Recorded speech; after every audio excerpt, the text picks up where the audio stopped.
They tied a Hell's Angel's daughter in his basement to die. By morning, 2,500 bikers were searching for them. The house had never felt emptier. Bear sat on the edge of his bed, the springs groaning under his weight. The clock on the nightstand glowed 5:03 am. Outside, the first gray light of dawn crept over the mountains, but inside, the shadows stayed long and cold. He held a small photo in his calloused hands. It was worn at the edges, creased from years of being folded and unfolded. The girl in the picture had pigtails and a gap-toothed smile. She was holding a dandelion up to the light, her eyes squinting with joy. That girl was Piper. That girl was his daughter. He traced her face with his thumb. When was the last time he had seen her smile like that? He could not remember. The years had drifted by like smoke from a campfire. First the club, then the trouble, then the choices that always seemed right at the time. And somewhere along the way, he had let her slip through his fingers. His throat felt tight.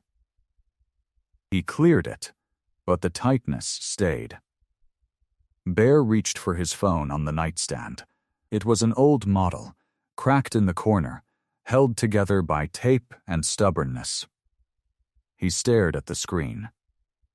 The contact name said Piper in plain letters. He had not called that number in almost 2 years. His thumb hovered over the button. Before you continue listening, please let me know where in the world are you watching from today. Now back to the story. Come on, old man, he muttered to himself. Just do it. He pressed the button. The phone rang once. Twice, the sound seemed too loud in the quiet house. Hello, you have reached Piper. I am not available right now. Please leave a message after the beep. The beep came too soon. Bear opened his mouth, but nothing came out. He closed his eyes and tried again. Hey, Piper, it's me, your dad. He paused. The words sounded wrong. I know it's been a while, I was thinking about you. That's all. I hope you're doing okay. Maybe we could talk sometime. If you want, no pressure. Anyway, take care of yourself. He hung up before he could say anything else. His hand trembled slightly. He set the phone down and rubbed his face with both hands. The stubble scratched his palms. You're a coward, Bear, he whispered. 45 years on this earth and you cannot even tell your own daughter you love her. He put the photo back on the nightstand. He wanted to believe he would try again tomorrow. But the hope felt thin, like a piece of thread about to snap. The day passed slowly. Bear worked on his motorcycle in the garage. He checked the carburetor. He adjusted the clutch cables. He cleaned the chrome until it gleamed. But his mind kept drifting back to the phone call that had gone to voicemail. He wondered if Piper saw his name on her screen. He wondered if she smiled or frowned. He wondered if she cared at all. By evening, the sky had turned deep blue, and the stars began to appear one by one. Bear made himself a simple supper, canned soup and toast. He ate alone at the kitchen table, the silence pressing in around him like a fog. He watched television for a little while, but nothing held his attention.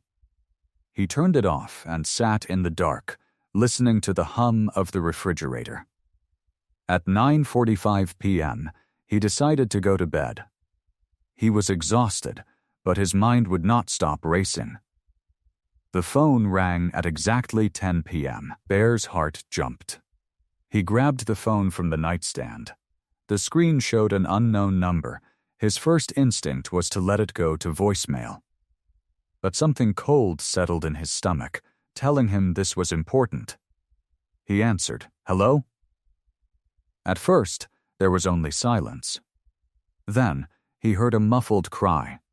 It was faint, distant, like it had been pushed down into a pillow, but Bear knew that sound.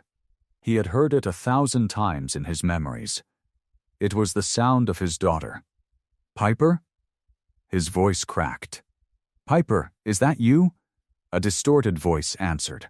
It sounded like it was speaking through a machine, robotic and cold. "She's in your basement. Come alone." The line went dead. Bear stared at the phone in his hand. The silence rushed back in, but it was different now. It was heavy, menacing. He jumped out of bed and raced down the stairs, his bare feet slapping against the wooden steps. He reached the basement door and grabbed the handle. It was locked. Bear's hand shook as he stared at the locked door. He had never locked this door, not once in 20 years. His mind raced through the possibilities, and every single one ended with his little girl in danger. He rushed to the garage and grabbed a crowbar from the tool bench. The metal felt cold in his sweaty palm. He ran back to the basement door and jammed the curved end into the gap between the door and the frame. He pulled hard. The wood groaned. He pulled again, and this time the lock splintered with a loud crack. The door swung open, revealing a dark staircase that smelled of dust and old concrete. "Piper," he yelled. His voice echoed back at him. He fumbled for the light switch at the top of the stairs. The old fluorescent bulbs flickered and hummed before they buzzed to life. Bear took the stairs 2 at a time, his heart pounding so hard he could feel it in his throat. The basement was a cluttered space. Boxes of old Christmas decorations sat in the corner. A broken washing machine leaned against the wall. But Bear did not see any of that. His eyes went straight to the workbench in the center of the room. Piper was tied to it. She was sitting on the cold concrete floor, her back against the heavy wooden bench. Rope wrapped around her arms and chest, binding her tight. Silver duct tape covered her mouth. Her eyes were wide and wet with tears. Her brown hair was a mess, and there was a small cut on her cheek. Bear froze for just a moment. The sight of his daughter like that knocked the breath out of him. Then something inside him broke loose, and he moved. He crossed the room in 3 long strides and dropped to his knees in front of her.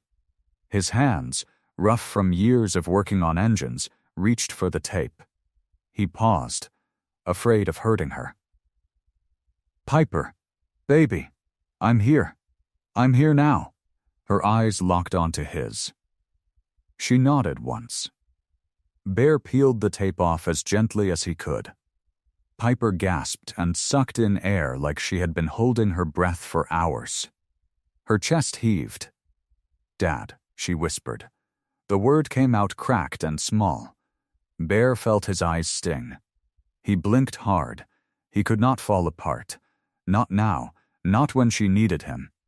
He moved to the ropes and tore at the knots. His fingers fumbled. The knots were tight, and his hands were shaking too much. He let out a frustrated growl and reached for his pocket knife. He flipped it open and sawed through the rope in quick, sharp motions. The rope fell away. Piper pulled her arms free and wrapped them around his neck. She buried her face in his chest and sobbed. Great, heaving sobs that shook her whole body. Bear held her tight. He pressed his cheek against the top of her head and closed his eyes. His own tears fell silently, soaking into her hair. "I've got you," he said, his voice thick and raspy. "I've got you now. You're safe." For a long moment, they just sat there on the cold basement floor. The humming of the fluorescent lights filled the silence. Bear rocked her gently, like he used to do when she was a little girl with a nightmare. Eventually, Piper's sobs quieted. She pulled back and wiped her eyes with the back of her hand. Her face was pale, and her lip trembled, but she was trying to be brave. 2 men, she said. Her voice was hoarse. Hooded men. They grabbed me at the corner store. The one on Route 9. I was just picking up milk. They threw a bag over my head and pushed me into a van. Bear's jaw tightened. His hands curled into fists. Did they hurt you? He asked. His voice was low and dangerous. No, not really. They just... She shivered. They put me here. They said I needed to learn a lesson. Bear noticed something on the floor near her feet, a crumpled piece of paper. He reached down and picked it up. The handwriting was messy, like a child's scribble. It read, "This is your punishment." 5 words. No name, no explanation, just a threat. Bear stared at the note for a long time. The paper crinkled under his fingers. His jaw clenched so hard that the muscles in his neck stood out. The fear in his chest had turned to anger, a cold and steady flame. But he knew better than to let his anger control him. He had learned that lesson the hard way. Too many fights. Too many nights in a cell. Too many years wasted. He looked at Piper. She was watching him, waiting. "I need to make a call," he said. He reached into his pocket and pulled out his old flip phone. The plastic case was scratched, and the screen was cracked, but it still worked. He flipped it open and pressed a single number on the keypad. Just one number. 1. The phone rang once. Twice, a deep voice answered on the 3rd ring. "Bear, what do you need?" Bear took a breath. He looked at Piper, then at the note in his other hand. "I need everyone," he said. His voice was calm and steady. "I need everyone you've got." The phone call ended with a single click. Bear slid the phone closed and looked at Piper. She was rubbing her wrists where the rope had bitten into her skin. Red marks circled her arms like bracelets. "You should stay here," he said. "Get some rest. I'll handle this." Piper shook her head. She stood up, wobbling for just a moment before she steadied herself. Her jaw was set. "No," she said. "I'm going with you." Bear opened his mouth to argue, but the look in her eyes stopped him. That fire, that stubbornness. She got it from him, and he knew better than to fight it. "Fine," he said. "But you stay close to me." They walked up the basement stairs together. Bear kept his hand on her elbow, steadying her. When they reached the kitchen, he guided her to a chair and poured her a glass of water. She drank it slowly, her hands still trembling. He grabbed his leather cut from the hook by the back door. The worn jacket had his club patch on the back, the stitching faded from years of sun and rain. He shrugged it on and felt the familiar weight settle on his shoulders. It was like armor. The clubhouse was a converted warehouse on the edge of town. Old garage doors lined the front, and the gravel lot was big enough for 50 bikes. When Bear pulled up with Piper in his truck, the lot was already half full. Men in leather milled around, their voices low and serious. The smell of coffee and cigarette smoke hung in the air. Bear parked and got out. Piper followed. Scars met them at the door. He was a big man with a gray beard and a scar that ran from his left ear to his jaw. He had been Bear's best friend for 20 years. "Talked to everyone I could," Scars said, words spreading fast. "You want to tell me what happened?" Bear told him. Short and flat, he left out nothing. Piper stood beside him, her arms crossed, her face pale but calm. Scars listened without interrupting. When Bear finished, he spat on the ground. 2 men, hooded, a van. He shook his head. "That's not much to go on." It's enough, Bear said. We find the van, we find them. Within the hour, the clubhouse was packed. Men lined the walls and crowded around the pool table that served as a war table. Bear stood at the head of the room, Piper at his side. He spoke loud enough for everyone to hear. His voice was steady, but there was ice underneath. 2 men grabbed my daughter off the street. They put a bag over her head and tied her up in my own basement. They left a note that said she needed to be punished. A low growl rippled through the room. Fists clenched, eyes hardened. I don't know who they are, Bear continued, but I know they're still out there, and I know we're going to find them before the sun comes up. He pulled out a map and spread it across the pool table. The edges were worn and creased. He tapped his finger on a red circle around the town. Road captains. You know your zones. I want every back road, every field, every abandoned building searched. Check the auto shops first, then check them again. If you see a van that matches the description, you call it in. You do not move until I get there. He looked up. His eyes swept across the faces of the men who had ridden with him for years. We do this quiet. We do this smart. And we do this together. The room nodded as one. Men filed out into the night, their boots crunching on the gravel. The sound of engines starting filled the air. Harleys roared, trucks rumbled. Headlights cut through the darkness. By dawn, the lot was a sea of leather and chrome. Bikes stretched as far as Bear could see, their riders standing in small groups, drinking coffee from thermoses and stamping their feet against the cold. Trucks idled at the edges, filled with men from 3 states. Bear stood on the porch of the clubhouse, looking out at the army he had called into being. The sky was turning gray in the east, the first light of morning touching the horizon. Piper came up beside him. She took his hand. Her fingers were cold, but her grip was firm. They stood together in silence. The engines rumbled. The men waited. She turned to him. Her eyes were red from crying, but they were steady now.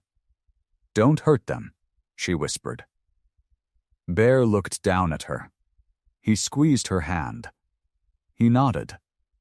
But his eyes were cold as winter steel. Chapter 4.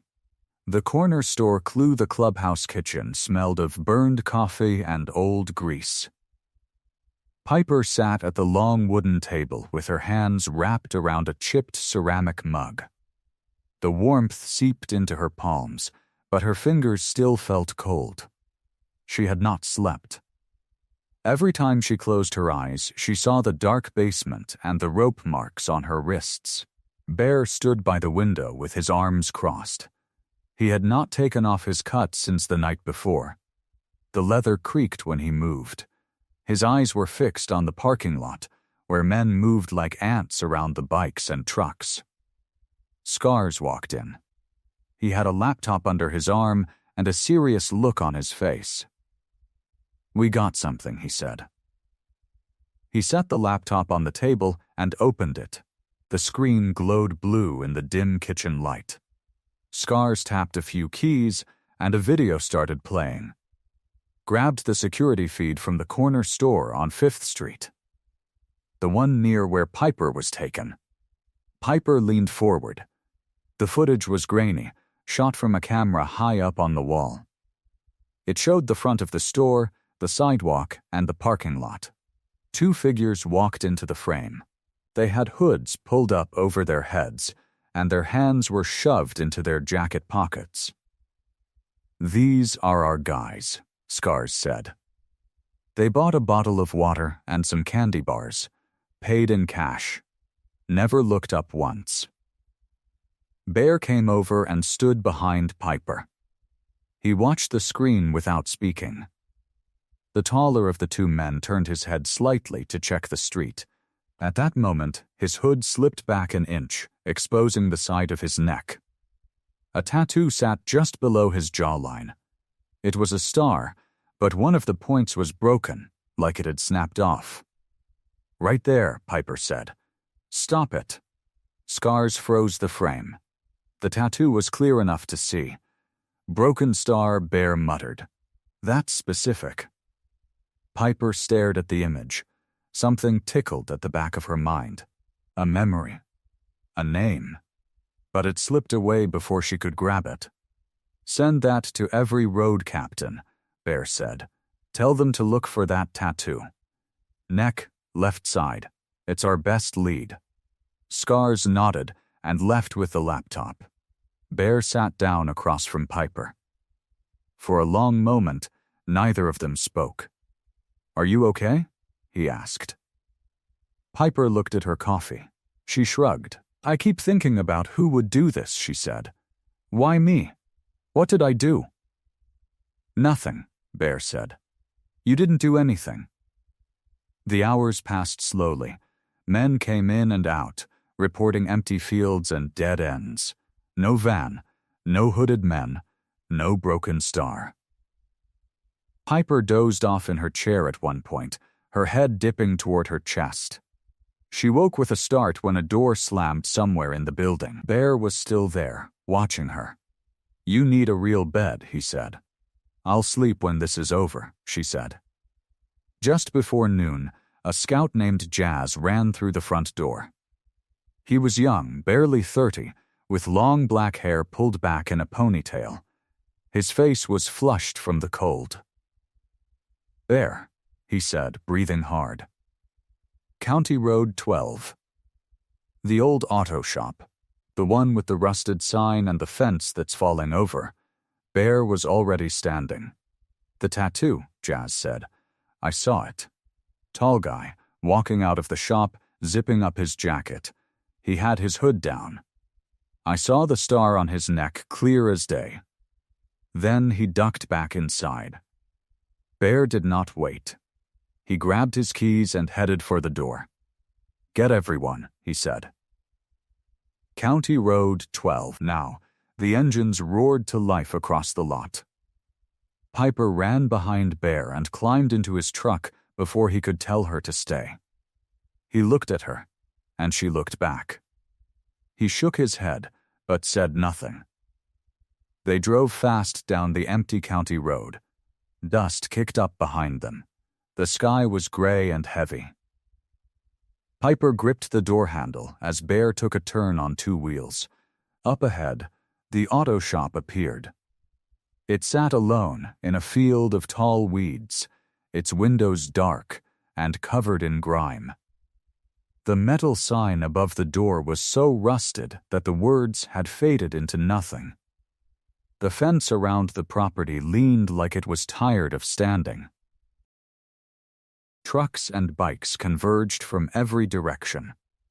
Men in leather pulled up in a loose circle around the building. They cut their engines, and the sudden silence was heavy. Bear parked at the edge of the lot. He got out, and Piper followed. They walked to the front of the group, where Scars and Jazz stood waiting. The auto shop was quiet. No movement. No sound, just the wind rattling a loose piece of tin on the roof. Bear looked at the building. His jaw tightened. He raised his hand, and the men behind him moved forward as one, surrounding the shop on all sides. The door of the auto shop creaked open. The sound cut through the silence like a blade. Every biker tensed. Hands moved to belts and pockets. Bear held up his arm, and the men went still. Two figures stepped out into the gray light. The taller one, Tommy, had his hands raised high above his head. His face was pale. His eyes were wide and wet. He looked at the wall of leather and steel in front of him, and his hands began to shake. The younger one, Jake, stood behind his brother. His hands were up too, but they trembled so hard his elbows wobbled. He was thin, with a scared face and dark circles under his eyes. He looked like he had not eaten in days. Tommy took a step forward. His voice cracked when he spoke. "We don't want any trouble." Bear did not move.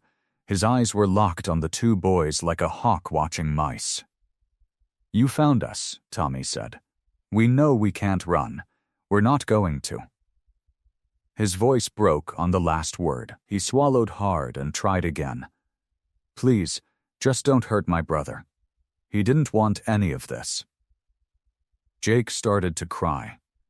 It was a quiet sound, almost lost in the wind. But Piper heard it.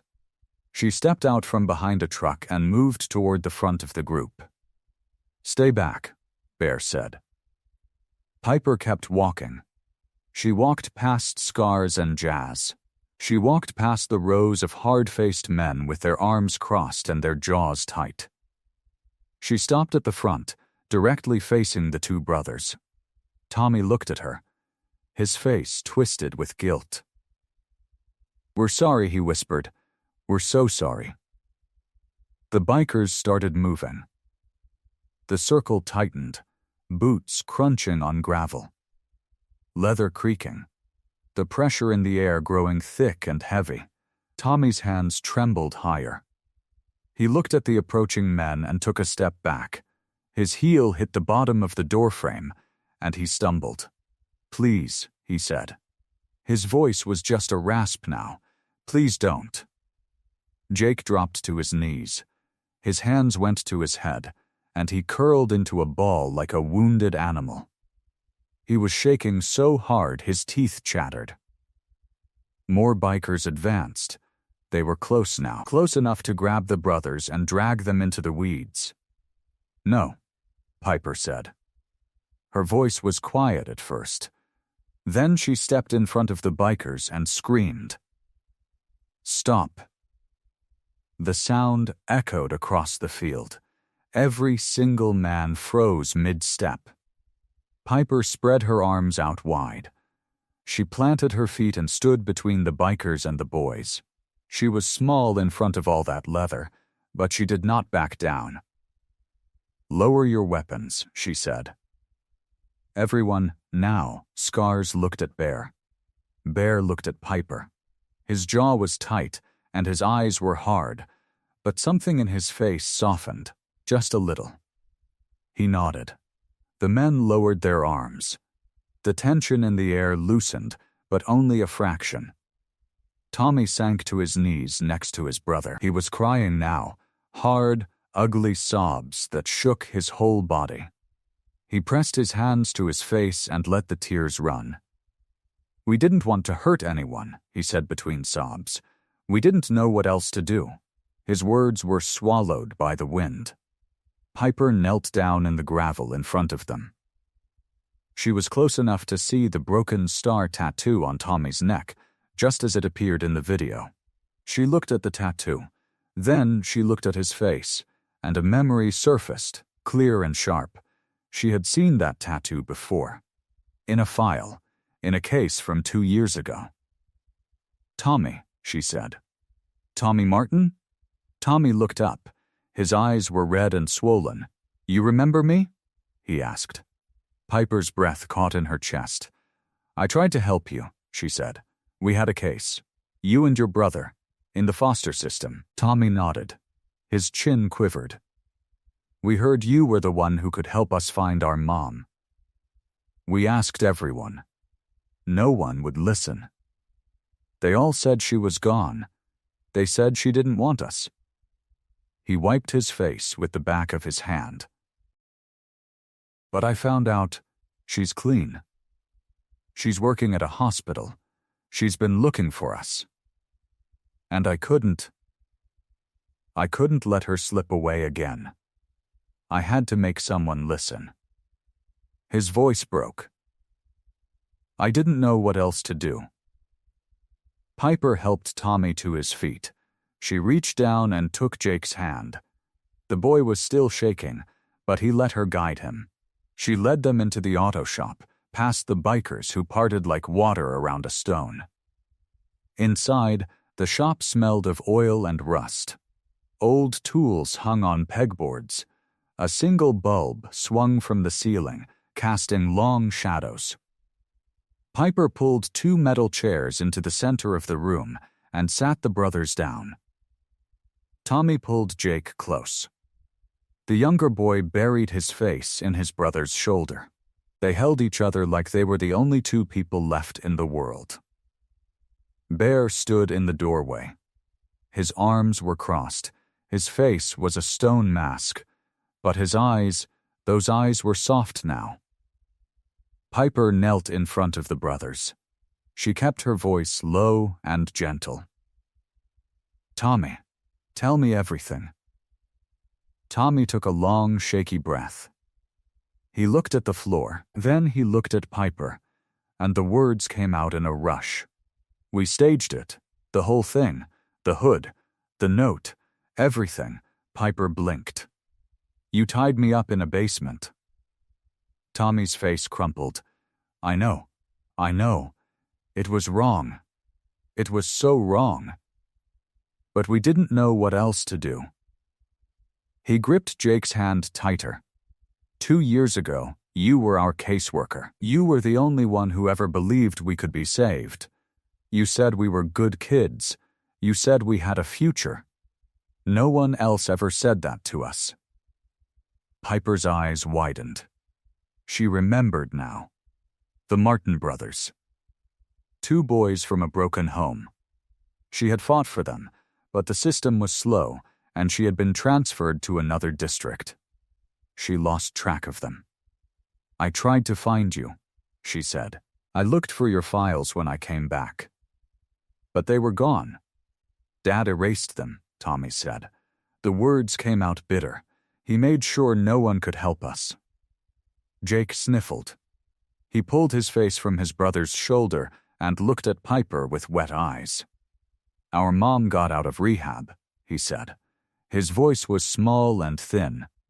"She's been clean for over a year. She works at a hospital now. She's a nurse." "I know," Piper said softly. "She's been looking for us," Tommy said. "She called the courthouse. She called the foster agency. But Dad told everyone she was dangerous. He said she was still using. He said she would hurt us." Tommy's hands balled into fists. "He's a cop. A deputy sheriff. People believe him."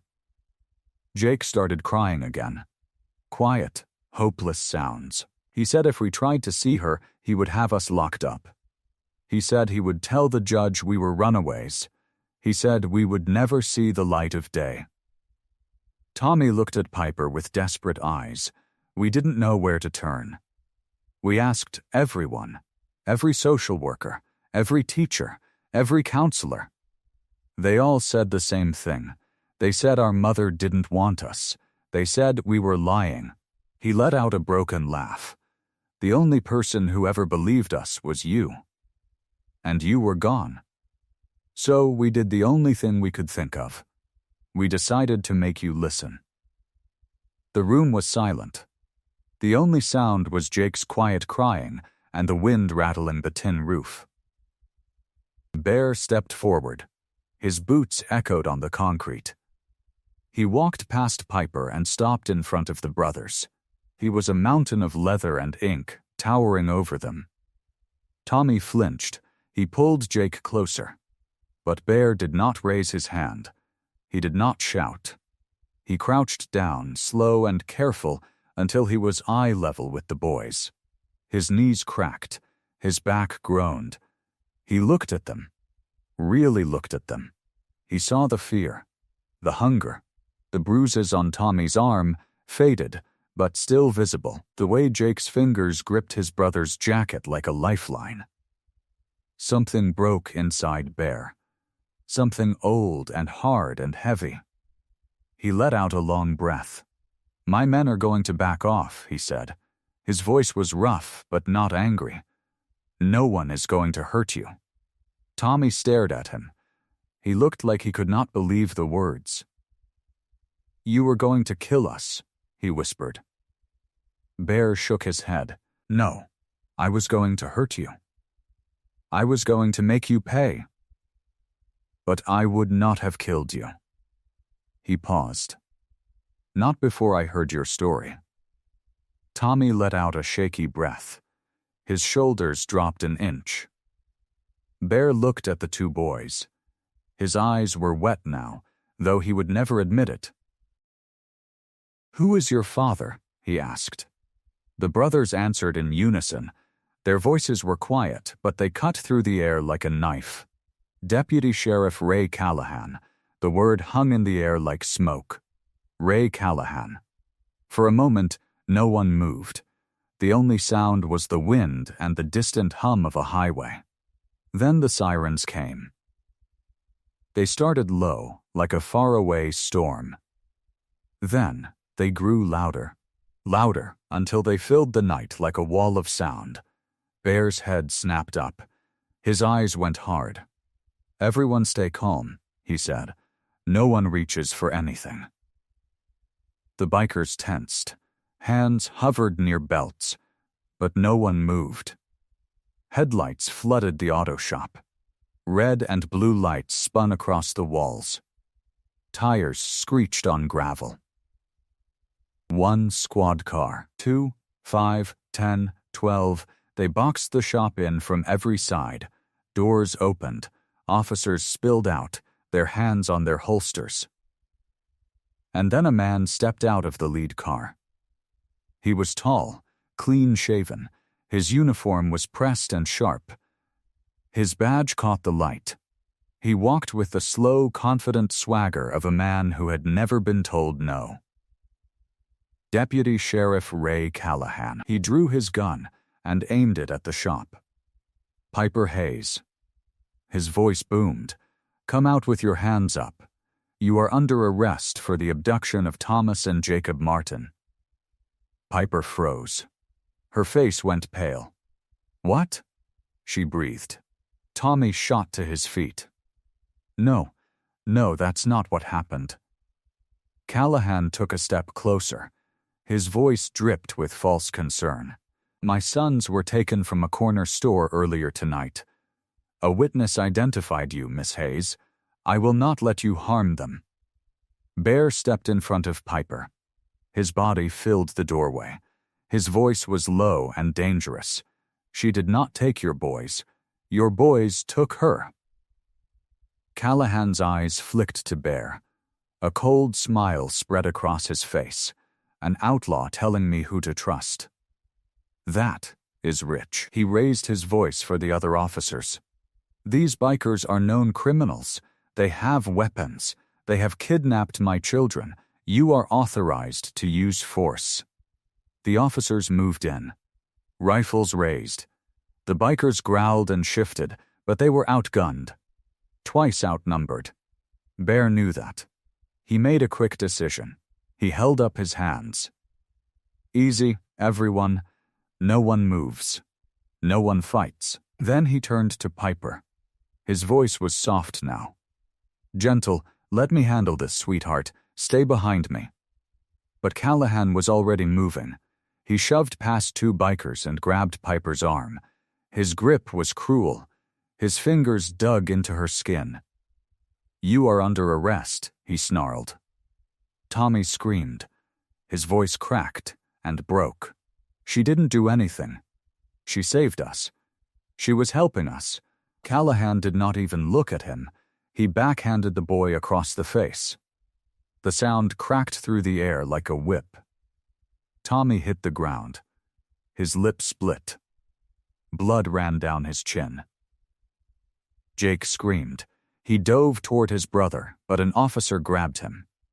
The boy fought and kicked, but he was small. He was tired. He was dragged away in cuffs. Bear lunged forward. Two officers slammed him against the wall. His cheek scraped against the concrete. His fists clenched. "Touch my daughter again," he growled, "and I will end you." Callahan laughed. It was a cold, flat sound. "You are in no position to make threats. Biker." He pushed Piper toward a squad car. She stumbled. Her hands were cuffed behind her back. "Dad." She called out. Her voice was scared. She was not the strong social worker now. She was a little girl again. Bear's heart shattered. "I'm coming, Piper," he said. "I swear to you, I am coming." They shoved her into the back seat. The door slammed, the engine turned over, and then Bear's phone buzzed. He pulled it out with trembling hands. A text from an unknown number. "Let this be a lesson, biker." Bear looked up. The squad car pulled away. Its taillights glowed red in the dark, and through the rear window he saw Piper's face. Her eyes met his, scared, hopeful, begging him to do something. Bear did not blink.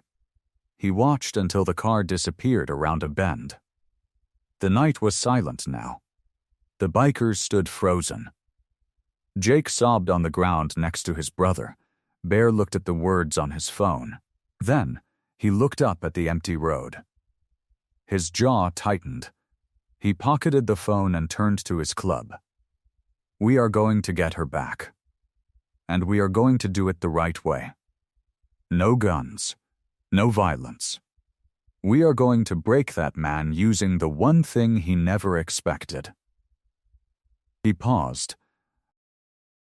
Justice. Chapter 8. The phone call. The holding cell smelled like bleach and old sweat. Bear sat on the steel bench with his hands on his knees.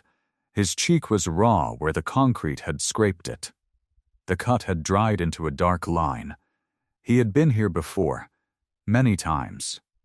But this time was different. This time, he was not worried about himself. Piper was in a cell somewhere. The same station, maybe a different one. He did not know. That thought burned him inside. A guard came to the door. Rusty keys jangled. "Harper, you're free to go." Bear stood slowly. "What about my daughter?" The guard looked away. "Not my business." "Where is she being held?" "I said it's not my business." Bear walked out into the hallway. He found the duty sergeant at the front desk. The man was typing slowly, like every key was a chore. "I want to see Piper Hayes. Visitation denied." "By who?" The sergeant looked up. A flat smile. "The sheriff." "You can leave now, mister." Harper Bear stood there. His fists were balled at his sides. He felt the old rage rising, the familiar heat behind his eyes. He breathed in, breathed out. Then he turned. The night air hit him. The parking lot was half full.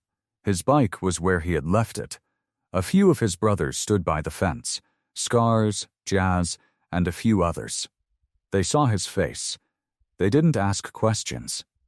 Scars handed him his phone. They took our phones, too. Got it back. Bear grabbed it. He tapped a number he had not called in 2 years. The other line. 2 rings. 3. "Harper, this is Mason." The voice was sharp, quick. Marty Mason was the club lawyer. He had gotten more men out of trouble than anyone in the state. He charged a lot. He was worth it. Bear said, "They have my daughter." Silence for a second. "Piper? Your Piper? She is my only Piper." They charged her with taking those 2 brothers. Did not happen. The boys took her. We found them. "But the sheriff is dirty." "Deputy Sheriff Ray Callahan," Mason said. "I read the reports. Then you know it is a lie. I know what they are saying formally. But what they are calling it does not matter if the weight of the law is behind it. Did they find her identification? Let me check." Bear described the note. Mason listened. "Let me make some calls. A judge will set a bail hearing in the morning." That is fast. It is also not good, meaning someone is pushing for this to stay serious. Her father is involved. Who is her father? I am. No, not you. The sheriff. He is the one pushing. Mason went quiet. Bear could hear keys clicking on his phone. "You said the boys took her themselves. Why? What was their plan?" "They wanted help. They want to see a mother. The lawyer went quiet again. Bear let it sit. Mason said, "Okay, I will be at the courthouse at 9. In the meantime, I have made calls. The judge is a woman named Harrison. She is fair, more fair than most." Bear felt a small crack in his chest. "And Piper? She will be held overnight. It is bail. The judge will set a number, I will push it down." "But Bear, I have heard things." "What things?" "The deputy has friends in the Dawes office. There is pressure. They want to make an example out of you." Bear grunted. "They can try. I am serious. This will not be a simple court date. He will bring it against her with a decent case. Witness, testimony, whatever he makes up. They will have evidence," Bear said. "Then we need to show it early. Show the court." He paused. "I need you to listen carefully, Bear. This morning, the judge will set a high bail. 50,000 at least, maybe more. I can lower it, but not to nothing. I have the money. This is not about money. This is about what comes next. You need to take care of me. You need to keep it out of the courtroom. How? You need to expose Callahan. But I'm going to hear it. I have to have proof. Have you the proof in your possession?" "Not yet." Bear looked down at his boots. "But I know where to find it." "Where?" Bear said nothing for a moment. Then he spoke. "His ex-wife. The mother. She knows. He used to be a deputy. She lived with him that time. She knows what he is. If she tells the truth, it will crack it wide open." Mason was silent on the line. Then he said, "Find her. Bring her to justice. That is the move. Before that, bail is just money. The case is still mine. Get me a person. A credible witness. That gets Piper out." Bear closed his eyes. He saw the mother's face in his mind. He had not met her. But Piper had talked about her. Rachel, a nurse, clean for over a year, and she had been afraid. "One more thing," Mason said. "I know you. Bear, do not go on the road without a plan." "Care, I've got a plan." "Good, then I'm done. See you at 9. The call ended. Bear stood in the silent street. The moon was high. The air was cold. He looked toward the sheriff's station, where Piper was trapped in a cell. Then he pulled out his phone and pressed his call to a contact, Rachel. The name was the only thing he had. The mother. His thumb hovered. Then he pressed. Chapter 9. The search for Rachel. The Serenity House sat at the top of a hill. It was a big white building with a wraparound porch and a wooden sign out front. It looked like a nice hotel. Bear pulled his bike to a stop and killed the engine. Scars pulled in beside him on a battered Harley. Jazz followed behind on a black bike with chrome pipes. They killed the engines. The only sounds were the wind and the distant hum of traffic. Scars looked at the building. Fancy place. You think they got a gift shop? Bear did not laugh. He swung off his bike and walked up the steps.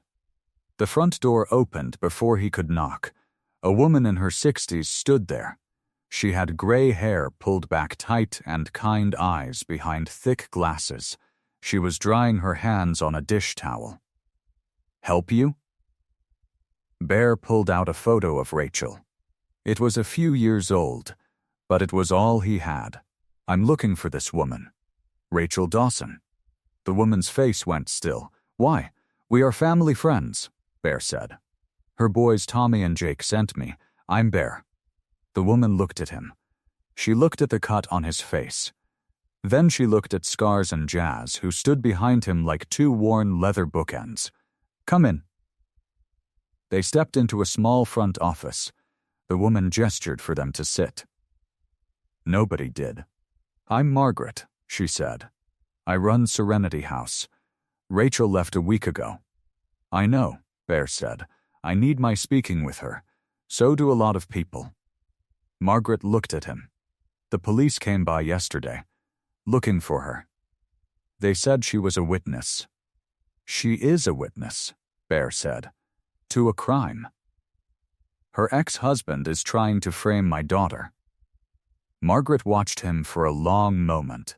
Her eyes searched his face behind her glasses. Then she walked to a desk and pulled out a drawer. She handed him a keycard. Room 7, she said. The boys were here for 2 days. Rachel left the day before you took me. She didn't say goodbye. All feeling left the room. Bear stared at the key. Your former hospital? The one she left behind that house. When her husband got out of jail for intoxication 6 more months, she took the bus. It was a fresh start, a job waitressing, a small apartment, new friends. She cried every night. And Bear felt it too. The hope that bound them. Did she say anything before she left? She left a note. Margaret reached into her pocket. She asked me to give it to the boys when they came back. I guess you're the next best thing. Bear took the note. It was a piece of yellow paper, folded small. He opened it. The handwriting was shaky, but it was hers. Tell my boys I love them. I have to run from Ray. That was it. Bear handed the note to Scars. Scars read it. Then he handed it back. She is alive, he said. For now. Bear tucked the note into his inside vest pocket. He turned to Margaret. Where would she go? Any family? Friends? She has a sister in Phoenix, Margaret said, but I don't think she'd go there. Ray knows about her. Any other addresses? A friend's couch? Margaret shook her head. She was off the grid. She said she was scared, that Ray would kill her if he found her. He won't. Bear started walking toward the door. Mr. Harper? He turned. Find her, she said. Bear nodded. I will. They were halfway to their bikes when the phone rang. Bear assumed it was his phone. He pulled it out, expecting it to be his lawyer. But it was Piper's contact number. His blood ran cold. Harper, he answered. There was a pause, a rustling sound. Then a deep voice said, She's safe for now, but if you want her out, come alone to the old quarry at midnight. The line went dead. Bear lowered his phone. That is not him. The old quarry sat on the edge of town. It was a big scar in the earth, half filled with green water. Old machines sat rusted along the rim like forgotten bones. Bear pulled his bike to a stop near the entrance. He killed the engine. The silence was heavy. He looked around. No cars. No trucks. No sign of Piper. Just the wind and the sound of his own heartbeat. He had left his phone in his bike's saddlebag. Scars and Jazz were waiting 2 miles down the road, hidden behind a bend. They had argued. They wanted to come with him. But Bear had made a promise. One man. One meeting. He walked toward the quarry's edge, his boots crunching on gravel. The moon was high and full. It painted the water silver. A figure stepped out from behind a rusted bulldozer. Bear's hand went to his side. But then the figure spoke. Mr. Harper? It was a woman's voice. Soft, worn, Bear stopped. Rachel stepped into the moonlight. She was thin and tired. Her hair was pulled back in a messy knot. She wore a hooded jacket and jeans, both too big for her. She had a duffel bag slung over one shoulder. You're Rachel, Bear said. She nodded. You're Bear. Yeah. Rachel let out a long breath. When I heard the club was looking for me, I wasn't sure if I should run or turn myself in. Turn yourself in for what? She looked at the ground. Then at the water. Then back at him. for being the only witness to what Ray did.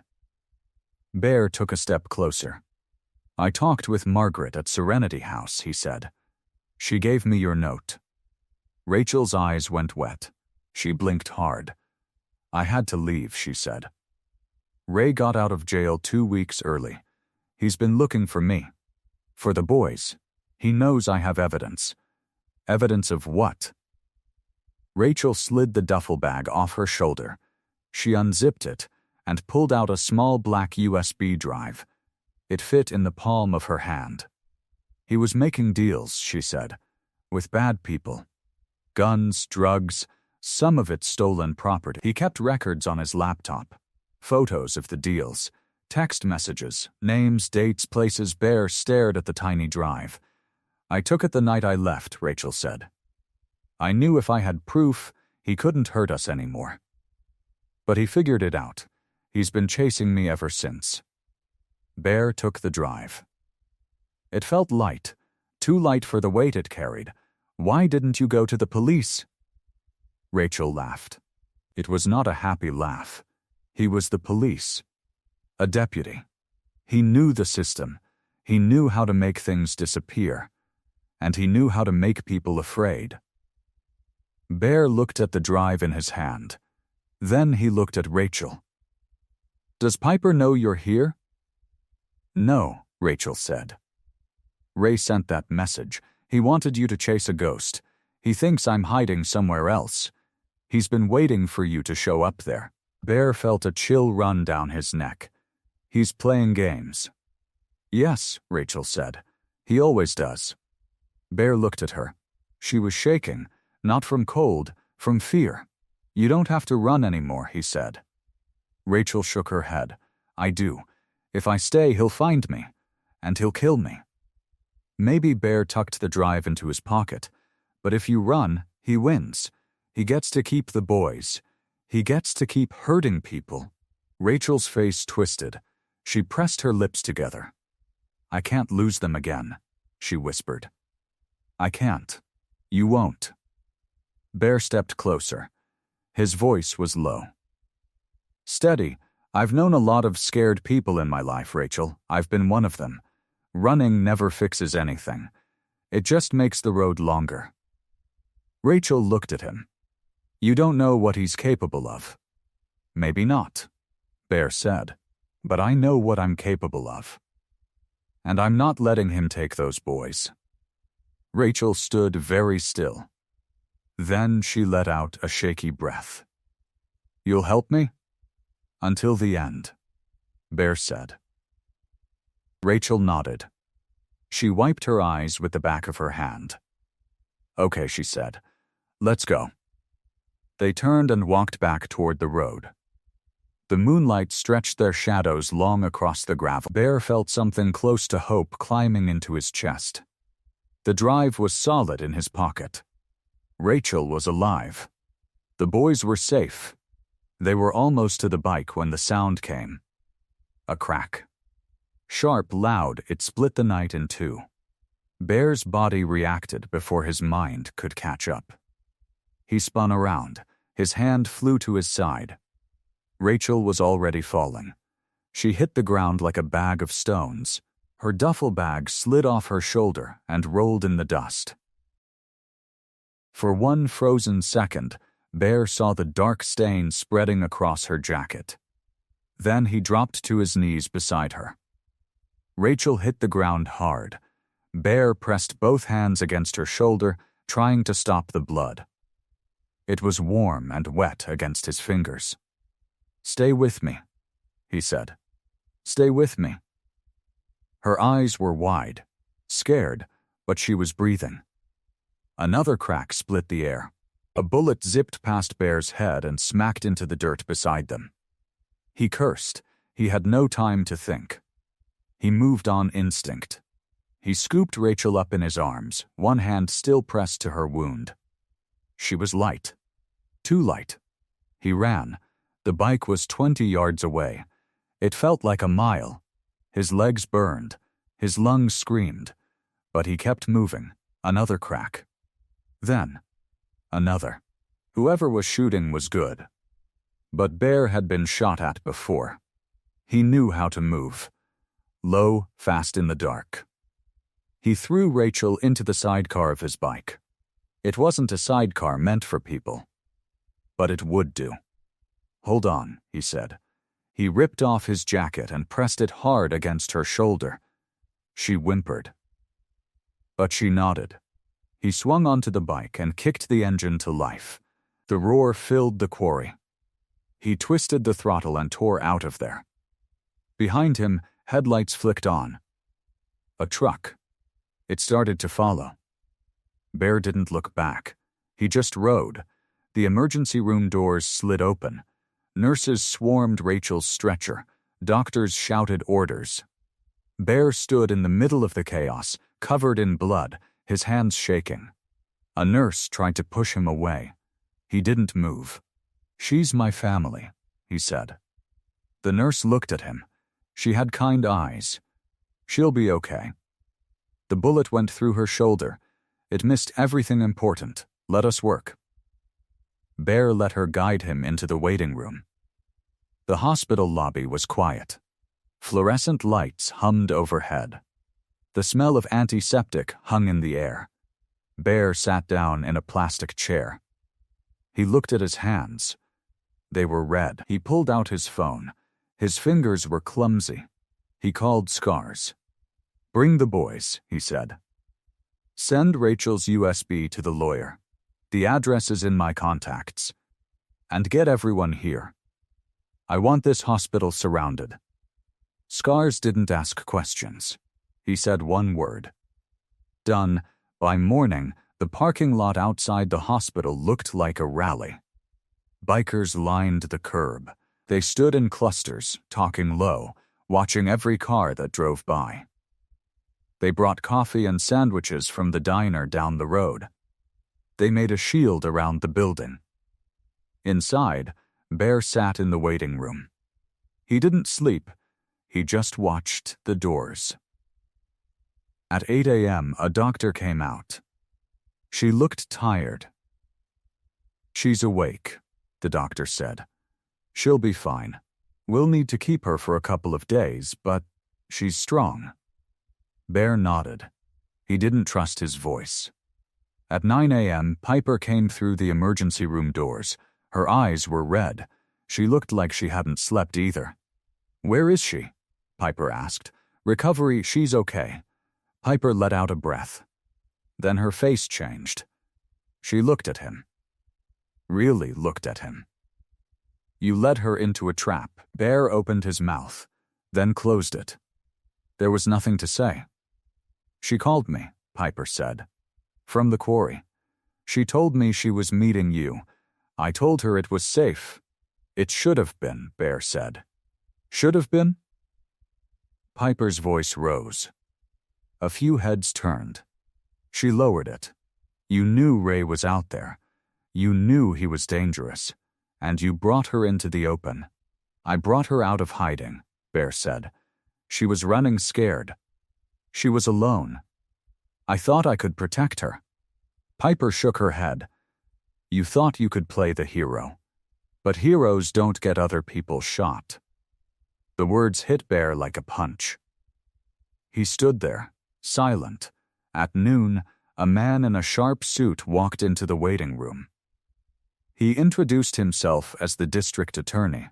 He had paperwork in his hands. "I have news," he said. "The evidence on that USB is solid. We've already got a warrant for Ray Callahan's arrest. And we're dropping all charges against Piper Harper." She acted in self-defense. Bear felt a wave of relief wash over him. He turned to Piper. "You hear that? You're free." But Piper didn't smile. She looked at him with something cold in her eyes. "You put Rachel in danger," she said. "You used her as bait. You might have gotten her killed." "That's not what You're no better than Ray." The words hung in the air. Bear felt them cut deep. Deeper than any bullet. Piper turned away. She walked through the hospital doors and down the steps. Her boots echoed on the concrete. Bear watched her go.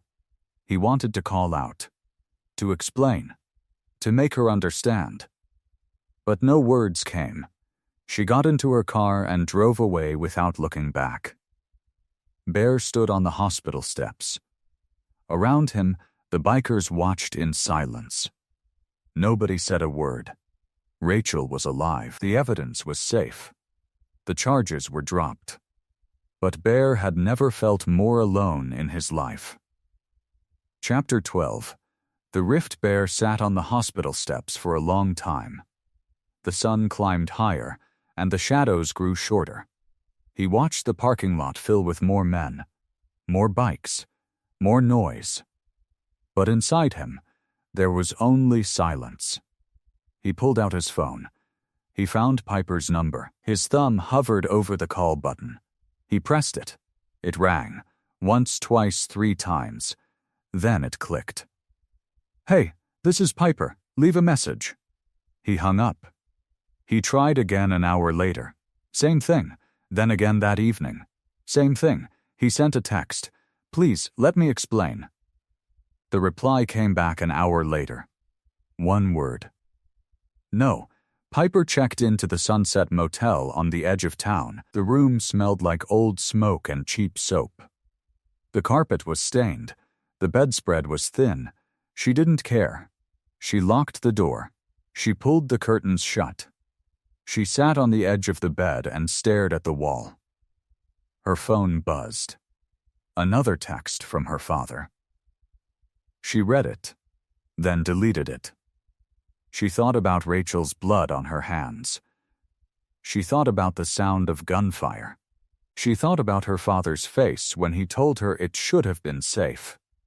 She wanted to believe he meant well. She really did. But every time she closed her eyes, she saw Rachel fall. She texted Emily, her coworker.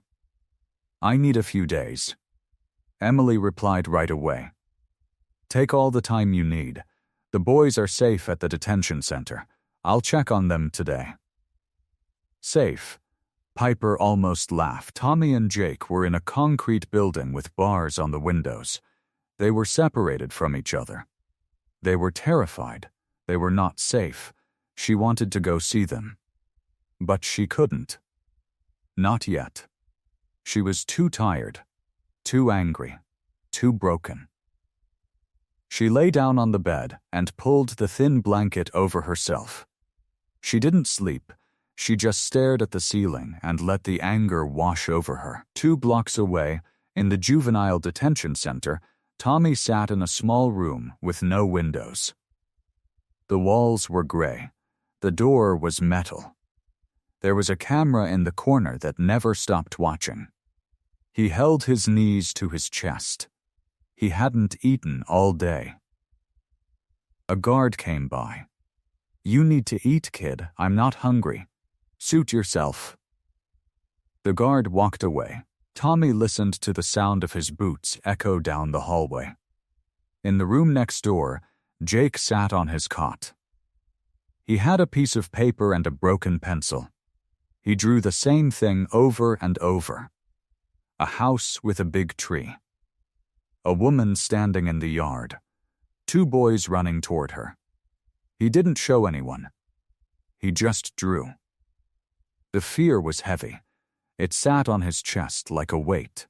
Every time he heard footsteps, he flinched. Every time a door slammed, his heart raced. He thought about his father. The look in his eyes when he pulled the trigger at the quarry. The calm way he aimed. He hated him. But worse than the hate, he was scared of him. Bear drove to the detention center that night. He parked across the street and watched the building. The lights were on. The fence was tall.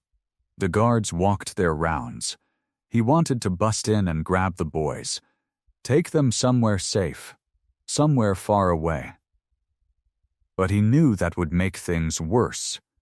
He knew he had to do this the right way. Still, sitting there, he felt useless. He had 2,000 men who would die for him. He had a bike that could outrun anything on the road. He had money and connections and a million ways to solve a problem. But he could not fix his daughter's trust. And he could not protect two boys who were trapped in a system that had failed them over and over again. He gripped the handlebars of his bike. His knuckles turned white. "Think, Bear," he muttered to himself. "Think." He pulled out his phone. He called a guy named Cobb. Cobb was an old friend. He ran a small towing company on the other side of town. He also knew people inside the jail system. "Bear," Cobb said. "Heard you've been busy. I need information. A man named Ray Callahan. He's locked up. I need to know who he's talking to." Cobb went quiet for a moment. "Give me a few hours. Thank you. Don't thank me yet. Just be careful. That man has friends everywhere." The call came at 3 a.m. Bear woke up in his trailer. His phone was buzzing on the table by the bed. He grabbed it. "Bear." Cobb's voice was low. "Urgent. You need to hear this." "I'm listening." "I got a guy inside the county lockup. He was in the cell next to Callahan. Said Callahan was talking to someone on the phone. He heard a name. A date." Bear sat up. His heart was pounding. "What name?" "A guard at the juvenile detention center. Callahan has him on payroll. He's paying big money to have someone move those boys during transport tomorrow morning." Bear's grip tightened on the phone. "Move them where?" "Doesn't matter. They won't make it to where they're going. The plan is to make it look like an accident. A crash on the highway. No witnesses." Bear felt the air leave his lungs. "You're sure?" "I'm sure. My guy heard it with his own ears.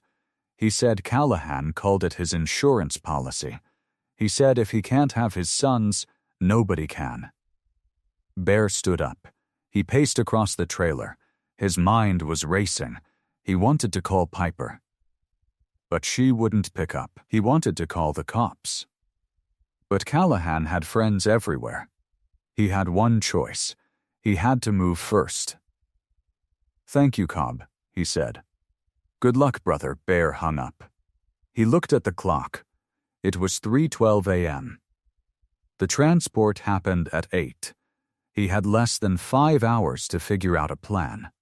Bear made the call at 4 a.m. Judge Harrison answered on the second ring. Her voice was rough with sleep, but sharp as ever. "Bear, this better be important." "It is, Your Honor. I have information about a plan to harm two boys in the juvenile system. Tommy and Jake Callahan." There was a pause. He heard the rustle of sheets. Then her voice came back, fully awake. "Talk." Bear told her everything. Cobb's source. The guard on payroll. The transport planned for 8 a.m. The crash that would never be an accident. Judge Harrison was quiet for a long moment. Then she spoke. "Those boys were supposed to be transferred to the county facility this morning. I signed the order myself. Then you know who signed off on the transport." "I do." She let out a slow breath. "I'll call the detention center right now. I'll order an emergency transfer. New route. New time. No one knows except me and the warden. And me. And you," she said. "Bear, I'm sticking my neck out for you. I know, Your Honor. I won't forget it. You better not. Those boys are innocent, and I intend to see justice done." At 7:45 a.m., Bear sat on his bike across the street from the detention center. Beside him were 4 other riders. Scars, Jazz, Big Mike, a new guy named Ricky, who had been a Marine before he found the club. They wore plain black jackets, no patches, no colors, just 5 men on 5 bikes waiting. Bear's phone buzzed. A text from Cobb. "Van left the yard. Black Ford. License plate 7K244. 2 guards inside. One of them is the dirty one, Bear typed back. You sure? That's what my guy says. The dirty one is driving. Bear put the phone away. He started his engine. The rest of the crew followed. They caught up to the van on the old county road. It was a straight stretch of pavement with cornfields on both sides. No houses, no traffic, no witnesses. Bear stayed back, keeping a safe distance.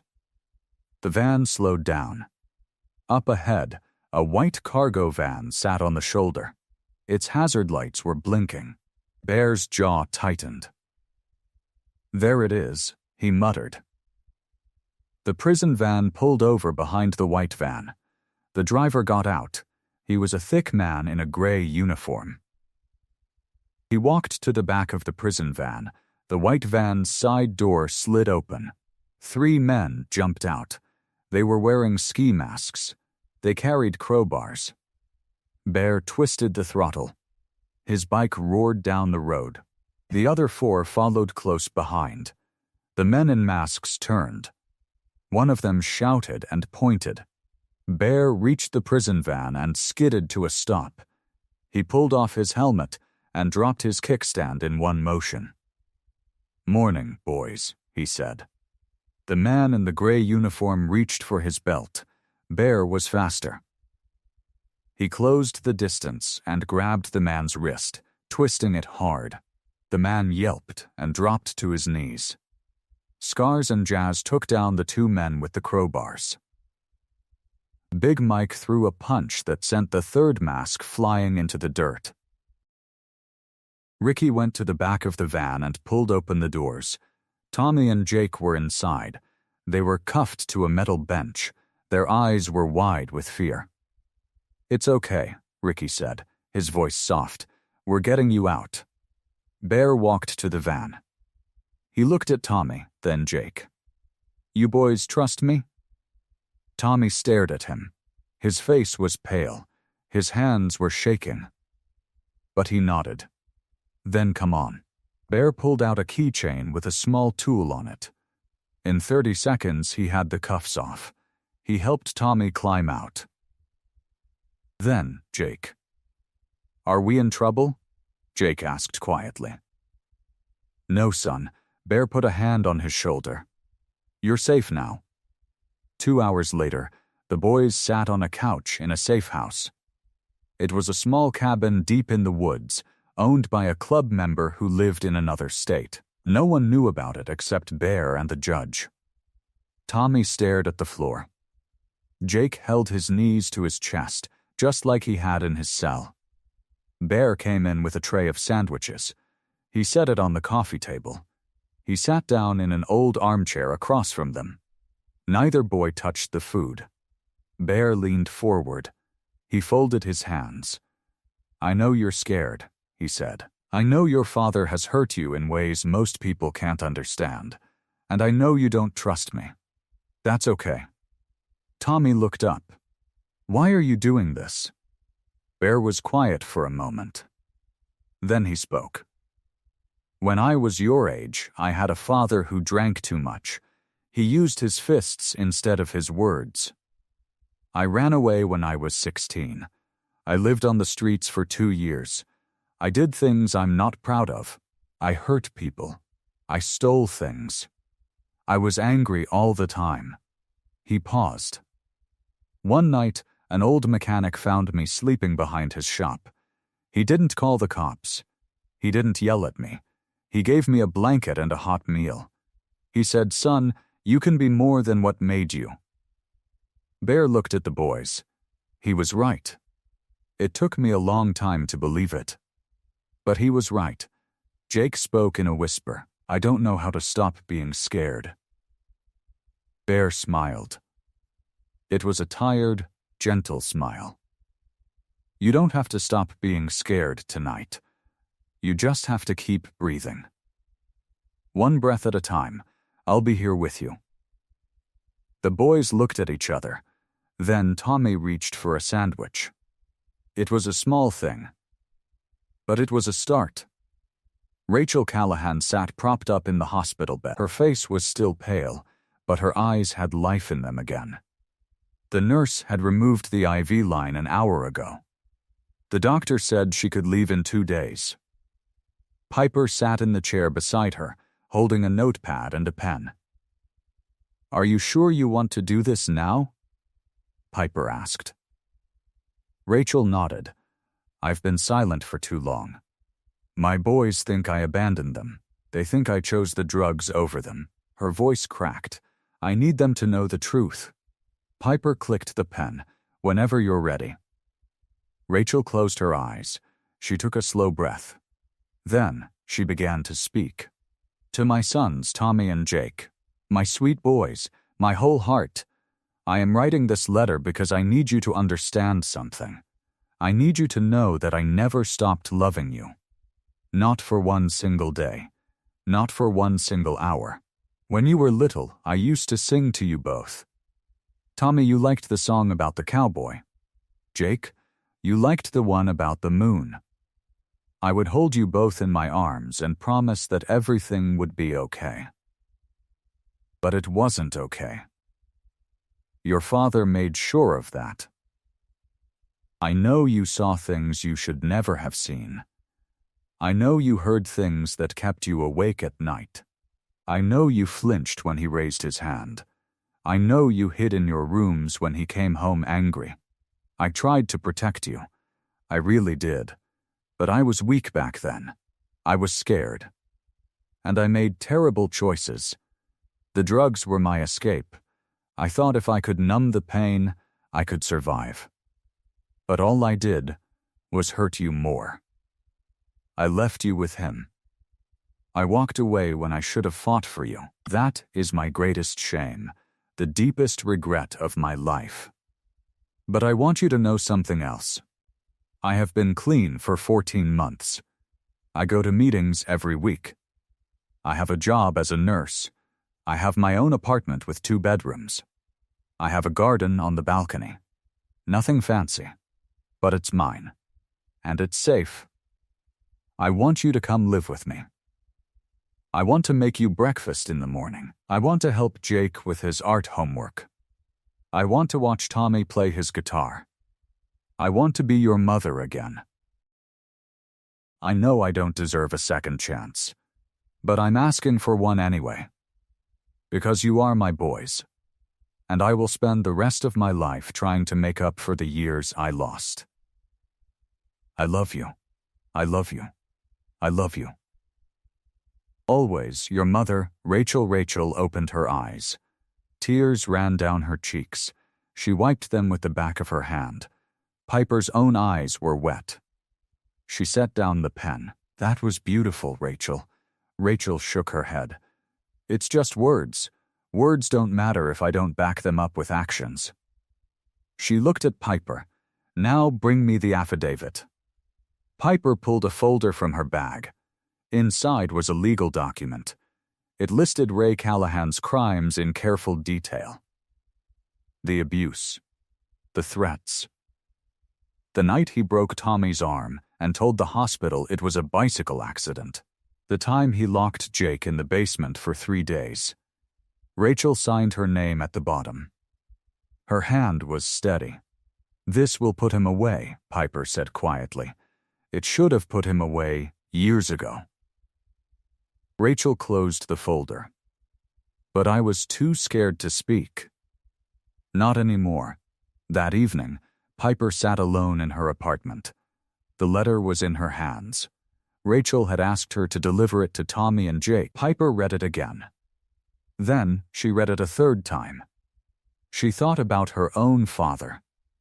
Bear, the man in leather who had built a family out of broken people because his own family had been broken too. She had spent years judging him, years pushing him away, years telling herself she was nothing like him. But she was wrong. Rachel had left her children to save them from an abuser. Bear had left his daughter for the same reason. Neither of them had known how to stay. Neither of them had known how to explain the leaving. Piper stared at the letter. The words blurred. She picked up her phone. Her thumb hovered over Bear's name. She had not called him in months, not since their last fight. She pressed the button. The phone rang once, twice, 3 times. Piper? His voice was rough, hesitant, unsure. Piper swallowed. She felt the tears come. They fell hot and fast down her cheeks. "Dad," she said. Her voice was soft, barely a whisper. "I'm sorry. I didn't know." There was a long pause on the other end. She heard him breathe. Then, in a voice thick with emotion, he spoke. "Neither did I, baby girl. Neither did I." The sun was just a thin line of gold on the horizon. The field was flat and open, covered in morning dew. It sat at the edge of town, far from the roads, far from prying eyes. Bear stood by his bike. His breath made small clouds in the cold air. He checked his watch. Then he looked at the line of headlights coming up the dirt path. Scars pulled up first. Jazz followed. Behind them came a few other club members. All of them had sober faces. This was not a ride for fun. This was a ride for family. Bear walked to the back of the group. A white van pulled in and stopped. The door slid open. 2 police officers stepped out, both in plain clothes. Good cops, the kind who believed in second chances. Then came Rachel. She sat in a wheelchair, pushed by Piper. Her face was still tired from the hospital, but her eyes were wide and searching. "Are they here?" Rachel asked. Bear nodded. "They're here. They don't know who else is coming. They just know you wanted to meet them somewhere safe." He walked to the other side of the field. Behind a small cluster of trees, a beat-up truck sat waiting. Tommy leaned against the hood. Jake sat on the tailgate, drawing in a small notebook. They looked nervous. Tommy's hands were shoved deep in his pockets. Jake kept glancing at the horizon, like he expected someone to come screaming at them. Bear walked up to them. He kept his voice low and gentle. "Boys," he said, "there's someone who wants to see you." Tommy straightened. "Who?" "She's been waiting a long time to hold you both again." Tommy's face went pale. Jake dropped his notebook. Bear motioned for them to follow. They walked across the wet grass, past the line of silent bikers, past the 2 officers who nodded with respect. And then they saw her. Rachel sat in the wheelchair. Her hands were folded in her lap. Her lips trembled when she saw her boys. "Tommy," she breathed. "Jake." Tommy stopped walking. His shoulders shook. Jake grabbed his brother's arm, hiding behind him. Rachel held out her hands. "It's me, baby. It's your mama." Tommy took a step forward. Then another. Then he broke into a run. He fell to his knees in front of the wheelchair and wrapped his arms around his mother.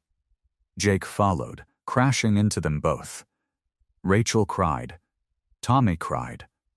Jake buried his face in her shoulder and sobbed. "Shh, shh," Rachel rocked them. I've got you now." Bear watched from a few steps away. His throat was tight. Scars put a hand on his shoulder. "Good thing we didn't rough those kids up," Scars said quietly. Bear nodded. They just needed someone to believe them. The sun rose higher. The field turned gold. The bikers stood in a loose circle, guarding the family while the officers watched from the edge. No one rushed them. No one spoke. They let the moment happen. Piper walked over to Bear. She stood beside him, arms crossed, watching Rachel hold her sons. She wrote them a letter, Piper said, before the affidavit. She said she owed them love before she owed them justice. Bear looked at his daughter. She had his stubborn chin, his dead, serious eyes, but she also had her mother's softness. "I was wrong about you," Piper said quietly. Bear's brow furrowed. Wrong about me? For years, I thought you were just a man who couldn't stay. I thought you chose motorcycles over me. I didn't understand that you left because you were afraid you would fail me the way my mom's addiction failed her." Bear's eyes glistened. "Piper." She stepped forward. She wrapped her arms around him. Her whole body shook with the effort of holding back tears. Bear froze for a second. Then, he held her back. Tightly, like he was afraid she would disappear. "I'm sorry," he whispered into her hair. "For every birthday I missed, for every game I never saw, for all the years I stayed away because I didn't know how to come back." Piper sobbed into his chest. "I'm sorry too." They stood there for a long moment, the first real hug they had shared in years. And then they heard it. A roar, deep and angry, growing louder. The ground vibrated. Bear pulled back from Piper, his face shifting from soft to hard. He looked at the horizon. A dozen motorcycles crested the hill. They were not from their club. They wore patches, but they were wrong. Cheap, stolen, the bikes surrounded them in a loose circle, engines rumbling. The lead rider cut his engine. He swung off the motorcycle. He was big, broad shoulders, a hard jaw. He pulled off his helmet. Ray Callahan. His face was twisted with rage. On his chest, he wore a stolen Hell's Angel patch. "Hello, family," he said, his voice cold as steel. "Did you think I wouldn't find you?" Callahan walked slowly around the field. His boots crushed the wet grass. He smiled, but it was not a kind smile. It was the smile of a man who enjoyed causing pain. "Let me tell you a story," he said. He pointed to the patch on his chest. 3 nights ago, I found the president of a small club on the other side of the river. He was a loud man, a proud man. He thought his patch meant something. Callahan laughed. I showed him it did not. He tapped the stolen patch. "This is his. He does not need it anymore." Bear stepped forward. His hands were loose at his sides. His voice was calm. "You're not taking anyone." Callahan tilted his head. "Is that right?" "That's right," Bear said. "You come here for these boys, you go through me." Piper moved to stand beside her father. Her face was pale, but her chin was set. "You don't touch them. Not now. Not ever." Callahan's eyes flicked to her. Ah, the social worker. The one who thinks she can save everyone. He took a step closer. "You brought my boys to a field full of criminals. That is kidnapping. I can have you arrested." "You can try," Piper said. Tommy stood between his mother and Callahan. His hands were shaking, but he did not run. "Get out of here," he said. "You're not our father. You never were." Callahan's face hardened. "I am your father. I own you. Both of you. And you will come home."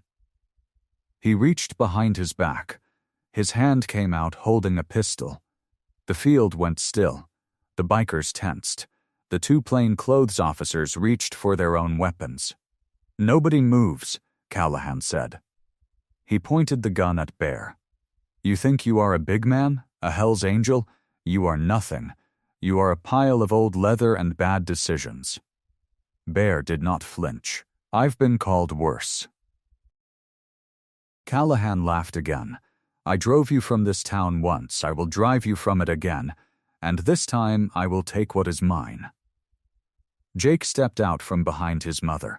His hands were up. His voice was small but steady. "Please don't," he said. "Please don't hurt anyone." Callahan sneered. "Quiet. Boy, I will deal with you when we get home." Jake shook his head. "I am not going home with you. I am never going home with you." Callahan's finger tightened on the trigger. "Then I will leave you here. I will leave you all here." He raised the pistol higher. He pointed it at Bear's chest. The air was thick. No one moved. No one breathed. And then they heard it. A thumping sound, growing louder. The unmistakable beat of helicopter blades. Everyone looked up. A police helicopter crested the tree line. Its spotlight cut through the morning light, bright and blinding. Callahan cursed. He swung his gun toward the helicopter. Ropes dropped from the side of the helicopter. Black-clad figures slid down. SWAT, their boots hit the grass with practiced precision. On the ground, a voice boomed over loudspeakers. "Drop your weapon." Callahan spun. His eyes were wild. Cornered, he could not get to the boys. He could not escape. There was only one thing left for him to do. He raised his pistol. He aimed it at Bear. And he fired. The crack of the gunshot split the air. Piper screamed. Bear flinched, bracing for the bullet. But it never came. Jake had moved. He had thrown himself in front of Bear. His small body took the bullet meant for an old biker. The sound was soft. A muffled thud. Jake's eyes went wide. He looked down at his chest. A dark stain spread across his shirt. He fell. The grass caught him. He landed on his side. His notebook fell from his pocket and landed a few feet away, open to a drawing of his mother. Rachel screamed. Tommy ran to his brother. Piper dropped to her knees beside Jake. "No," she said. "No, no, no." Jake blinked up at her. His mouth moved, but no words came. Blood pooled beneath him. It soaked into the earth. The green grass turned dark red. Bear stood frozen. His chest heaved. His hands trembled. The SWAT team swarmed Callahan. They drove him to the ground. They cuffed him. They read him his rights. But Bear did not hear any of it. He only saw Jake, the boy who drew pictures, the boy who loved small animals, the boy who had just taken a bullet meant for him. Piper pressed her hands against Jake's chest. Blood slipped between her fingers. "He's bleeding too much," she said. "He's bleeding too much." Rachel crawled across the grass. She reached her son. Her face was broken. "Stay with me, baby," she said. "Stay with me." Jake's eyes fluttered. He looked at his mother. He tried to smile. And then his eyes closed. The paramedics swarmed the field like ants. They pushed Piper aside gently but firmly. One of them knelt over Jake and checked his pulse. "He's alive," the medic said. "Barely. Let's move." They lifted Jake onto a stretcher. His body looked small against the white sheets. His face was pale. Too pale. Rachel ran beside the stretcher. She grabbed Jake's hand. It hung limp in hers. "Stay with me," she whispered. "Please, stay with me." Tommy ran behind them. His face was streaked with tears. His voice was cracked and raw. "Is he going to be okay? Please, please tell me he's going to be okay." The medics did not answer. They loaded Jake into the ambulance. The doors slammed shut. The sirens wailed. Red lights flashed across the field. Bear stood motionless. He watched the ambulance disappear down the dirt road. Piper was already running to her car. She tore open the driver's door and looked back at her father. "Get in." Now, Bear did not argue. He climbed into the passenger seat. His hands shook. He pressed them against his knees to still them. Piper drove fast, faster than the law allowed. No one stopped her. The club followed. A line of motorcycles and trucks, engines roaring, dust rising. They reached the hospital in 12 minutes. The ambulance was already at the emergency bay. The back doors were open. A team of nurses rushed Jake inside. Rachel and Tommy ran through the hospital doors behind them. Piper and Bear followed close behind. The hallway was bright. It smelled of soap and fear. Fluorescent lights hummed overhead. A doctor appeared. She was tall and thin, with tired eyes and quick hands. She looked at Jake as the nurses wheeled him past. "Gunshot wound to the chest," she said. "He's crashing. Get him to the OR." Now, they pushed Jake through a set of double doors. The doors swung shut with a heavy thud. A red light above the door turned on. It glowed like a warning. The hallway went quiet. Rachel leaned against the wall. Her legs gave out. She slid down and sat on the cold floor. Her hands covered her face. Tommy sat down beside her. He wrapped his arms around her. They held each other and rocked back and forth. The club filled the hallway. Scars and Jazz and a dozen others. They stood in a loose circle. They did not speak. They did not need to. Bear found a plastic chair. He sat down heavily. The chair groaned under his weight. Piper sat next to him. Her hands were still stained with Jake's blood. She stared at them like she did not know what they were. "He threw himself in front of me," Bear said. His voice was a whisper. "He took a bullet for me." Piper did not answer. She just pressed her hands together. Bear looked down at his own hands. They were rough, calloused, stained with years of grease and ink. He had used these hands to break things, to hurt people, to build a life he was not proud of. And a boy with pencil drawings and a gentle heart had used his body to save him. Bear closed his eyes. He had not prayed in years. He did not know if he still knew how, but he tried. "God," he said, barely audible. "I know I don't talk to you much. I know I don't have the right to ask. But that boy in there, he's not mine. He's a good kid. He draws pictures. He loves rabbits. Please," his voice cracked. "Please don't take him." Piper heard her father pray for the first time in her life. She reached over and took his hand. Her fingers were smaller than his. Smoother, but they fit together. "Stay with me, Daddy," she said. "Stay right here." So they sat. Father and daughter.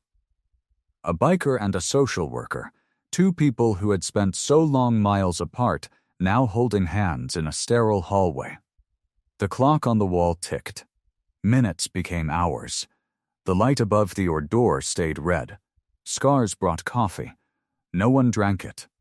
Jazz made phone calls. No one listened. Rachel kept her eyes on the door. Her lips moved silently. She was praying, too. Tommy cried into his mother's shoulder. He cried for his brother. He cried for his father. He cried for all the years of fear and pain. Through it all, the bikers stood guard. They blocked the hallway with their broad shoulders and leather cuts. They did not wear their patches inside the hospital. But their presence said everything. This family would not be touched. At hour 3, the red light went off. Piper sat up straight. Bear gripped her hand tighter. The door opened. A surgeon walked out. She was still in her scrubs. Blood stained her gloves and the front of her gown. She pulled off her mask. Rachel scrambled to her feet. "My son. Is my son okay?" The surgeon looked at her. She had kind eyes. Tired, but kind. "Your son is stable. He is out of surgery. He will live." The words hit the hallway like a wave. Rachel collapsed into Tommy's arms. She sobbed, great ugly sobs that shook her whole body. Tommy buried his face in her hair. He wept into her shoulder. Bear exhaled. He had not realized he was holding his breath. His whole chest ached with the release. Piper sagged against him. "Thank God," she breathed. "Thank God." But the surgeon was not finished. She looked at Rachel again. Her voice grew softer. "There is something else." The hallway went quiet again. The surgeon took a breath. "The bullet damaged his leg. The bone is shattered. We did everything we could, but the damage is severe." She paused. She let the word settle. "He is alive," she said. "And he will recover. But his leg may never heal enough for him to walk normally again. He may have a limp for the rest of his life. He will need physical therapy, many surgeries, and time." The words hung in the air like smoke. Rachel nodded slowly. "He's alive," she said. "That's all that matters. He's alive." Bear watched her. This woman who had lost so much. She was standing tall, holding her son, grateful for what she still had. Piper turned away. Her shoulders shook. She pressed her hand to her mouth. Bear turned to her. "Piper?" She shook her head. Tears slipped down her cheeks. "It's my fault," she whispered. "I should have stopped it. I should have seen it coming. I knew that man was dangerous. I knew it. And I brought them all to that field. I put them in danger." Bear pulled her close. He wrapped his arms around her. "No," he said. His voice was fierce. "No. You saved them. You got them out of that house. You gave them hope. That boy threw himself in front of me because he wanted to protect people. He learned that from you." Piper cried into his chest. The old leather smelled of oil and rain. It smelled like her father. "Shh," he said. He stroked her hair with his rough hand. "Shh, easy now. We are all still here. He is still here." The hallway was quiet. The bikers bowed their heads. Rachel and Tommy held each other. Bear held his daughter. Somewhere beyond the doors, a boy with a gentle heart fought his way back to the light. Chapter 18. The legal victory. The news came 3 days later. Piper sat in her small office at the social work center. Her phone buzzed. It was her supervisor, Emily. "They dropped the charges," Emily said. Her voice was bright, almost giddy. "All of them. Against the brothers. Against you. Against everyone." Piper closed her eyes. She let the words wash over her. The district attorney reviewed the evidence. Emily continued. "The tape from the gas station. The drawings Jake made. The medical records. And Callahan's record from his time as a deputy. They had enough to bury him." "Where is he now?" Piper asked. "County jail. No bail. He goes to trial next month. And Piper, the brothers are being placed in Rachel's custody pending the hearing. The judge signed the order this morning." Piper pressed her hand to her chest. Her heart beat hard beneath her ribs.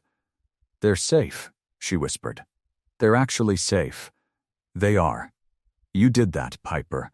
You saved them." Piper thanked Emily and hung up. She sat still for a long moment.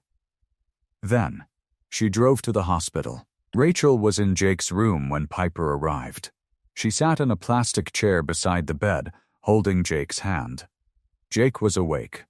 His leg was wrapped in white bandages.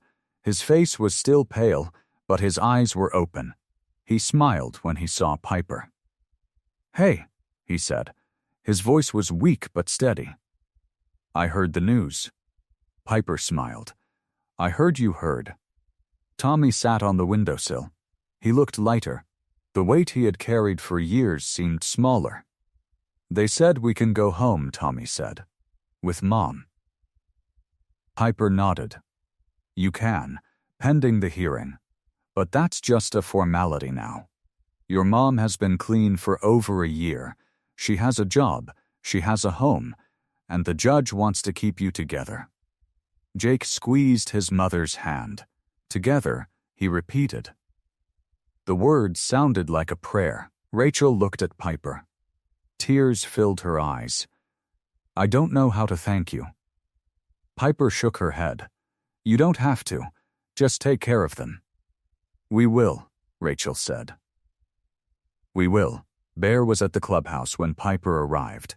He stood in the garage, working on an old motorcycle. Oil stained his hands. His leather vest hung on a hook nearby. The garage smelled of grease and gasoline. It smelled like home. Piper walked in. She leaned against the doorframe. "They dropped the charges," she said. Bear straightened. He wiped his hands on a rag. Then he looked at her. "All of them?" "All of them. The boys are with Rachel. They're safe." Bear nodded slowly. He set the rag down. His jaw tightened. "You know that boy saved my life," he said. "I know. I never thanked him." "Jake knows, Daddy. He saw you. He stood in front of you. That was his choice. He doesn't need thanks." Bear looked at his hands, the hands that had done so much damage, the hands that had held his daughter in that hospital hallway. "I want to do something for him," Bear said. "For all of them. You can visit him. He's getting out of the hospital tomorrow." Bear nodded. "I'll be there." Piper smiled. She walked deeper into the garage. She ran her fingers over the handlebars of the motorcycle. "This place hasn't changed," she said. "People keep saying that about me, too. Maybe that's the problem." Bear looked at her. For a long moment, neither of them spoke. Then Bear took a breath. He set down the rag. He walked over to his daughter. "Piper," he said. His voice was rough. He cleared his throat. "I've been thinking about a lot of things, about the years I missed, about the way I acted, about all the time I was too proud to pick up the phone." Piper looked at him. Her eyes were careful, guarded. "I know I can't undo the past," Bear said. "I know I can't make up for the things I did. But I can try to do better going forward, and I want you to know I'm going to try." Piper crossed her arms. "What are you asking, Dad?" Bear rubbed the back of his neck. He looked down at the floor. Then he met her eyes. "Move back in," he said. Piper blinked. "Here? The clubhouse? I know it's not much. I know it's not a real home. But I want to fix that. I want to make it into something better. Not just for me, for us, for you." Piper was quiet for a long moment. She looked around the garage. She saw the tools on the wall, the photos pinned to a corkboard, the old couch in the corner. She saw her father, weathered, tattooed, rough around every edge, and she saw the fear in his eyes, the fear that she would say no. She took a breath. "Only if you promise to come to my weekly social work meetings." Bear stared at her. Then he laughed. It was a deep, surprised laugh. It rumbled through the garage. "Your what?" "You heard me. My weekly social work meetings. I run a support group for at-risk youth every Thursday night. If I move back in, you're coming with me. Every week. You'll sit in the circle, you'll listen, and maybe you'll even talk." Bear's smile faded. He looked at his daughter. She was serious. "You want a Hell's Angel at a support group for kids?" "I want my father at my support group," she said. "Those kids need people who understand what they're going through, and you understand better than most. You were one of them once." Bear was quiet. Then he laughed again. Softer this time. "All right," he said. "All right. You got yourself a deal." He held out his hand. Piper looked at it. His knuckles were scarred. His fingers were thick. Dirt was still under his nails. She took his hand. It fit perfectly in hers. 2 weeks passed. Bear could not stop thinking about what Piper said. Kids needed people who understood them. He remembered what it felt like to be young and angry and alone. He remembered the concrete floors he slept on, the hunger that never went away, the fists that came faster than words. One morning, Bear stood in the clubhouse common room. The room was littered with empty beer bottles and motorcycle parts. Dust covered the windows. It had never been a place for families. It had never been a place for kids. Bear looked around. Then he called his club together. "I have an idea," he said. Jazz leaned back in his chair. "Uh-oh.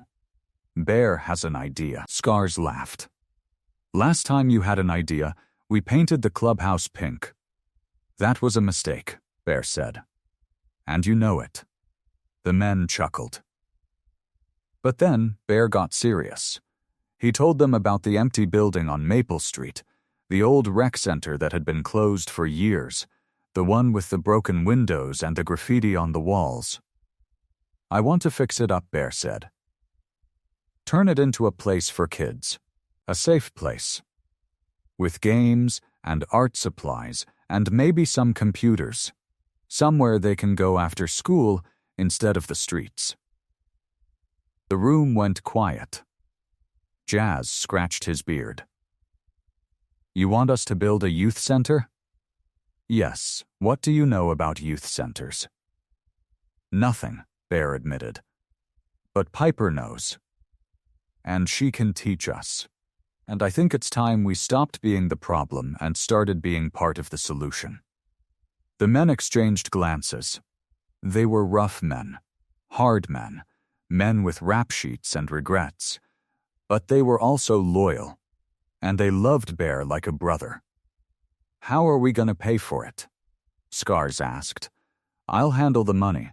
The shop has been doing good, and I have some savings." Jazz looked at him. "That's your retirement money, man, yeah? And what am I going to retire to? A quiet house? That's not me. But building something for these kids? That might be." One by one, the men nodded. Scars stood up. "If we're doing this, we're doing it right. I know a guy who does cheap construction supplies." Jazz grinned. "I know a guy who can get us painting supplies on discount." Bear clapped his hands. "Then let's get to work." Piper pulled up to the old rec center on a Saturday morning. She expected to see a broken building. She expected abandoned lot. She expected chaos. Instead, she saw 20 bikers in work gloves and safety goggles. They were hauling lumber and mixing concrete. The graffiti was gone. New windows sparkled in the sun. Bear stood on a ladder near the roof. He was nailing down a new gutter. His vest hung on a fence post nearby. A tool belt sagged around his waist. "What is this?" Piper asked. Bear climbed down the ladder. He wiped his brow.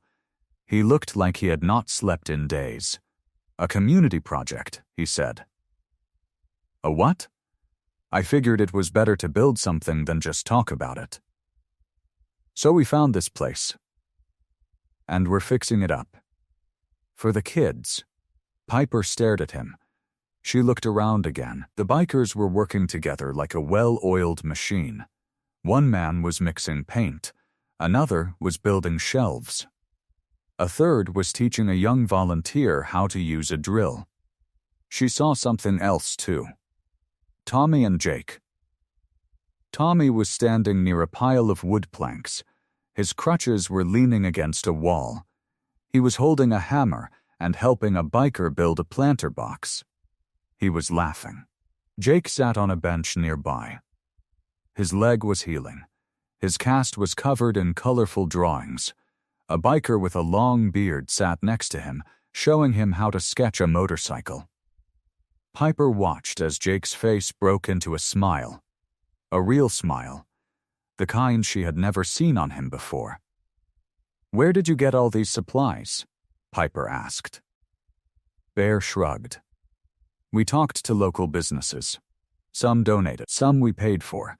A few of the guys have connections." "What about permits?" Bear grinned. "We got them. Legal and everything. Judge Harrison helped us cut through the red tape." Piper shook her head. She could not believe what she was seeing.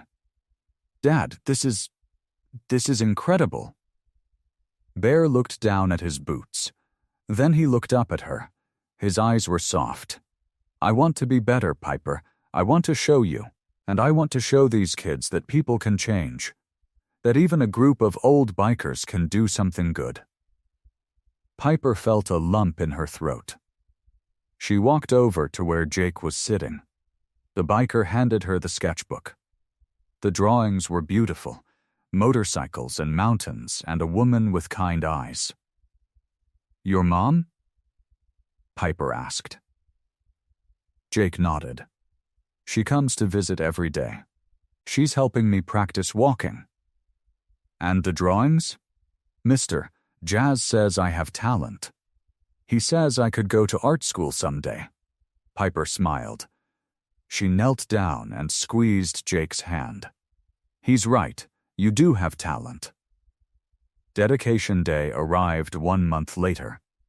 The rec center was beautiful. The walls were painted a warm yellow. The floors were polished. A mural covered one wall, painted by the bikers and the kids together.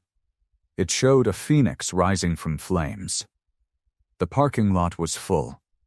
Families came, neighbors came, the mayor came.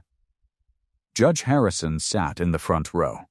A crowd gathered on the lawn.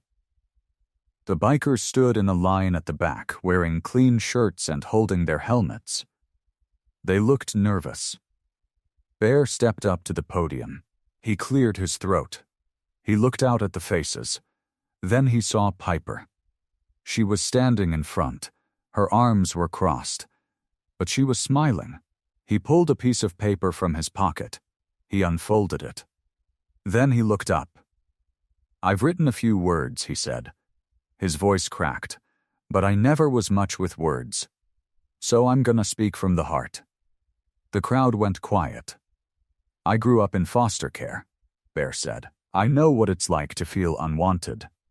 To be angry. To feel like the world has given up on you. I made a lot of bad choices. I hurt people. I pushed them away. I spent years thinking I wasn't worth anything." He paused.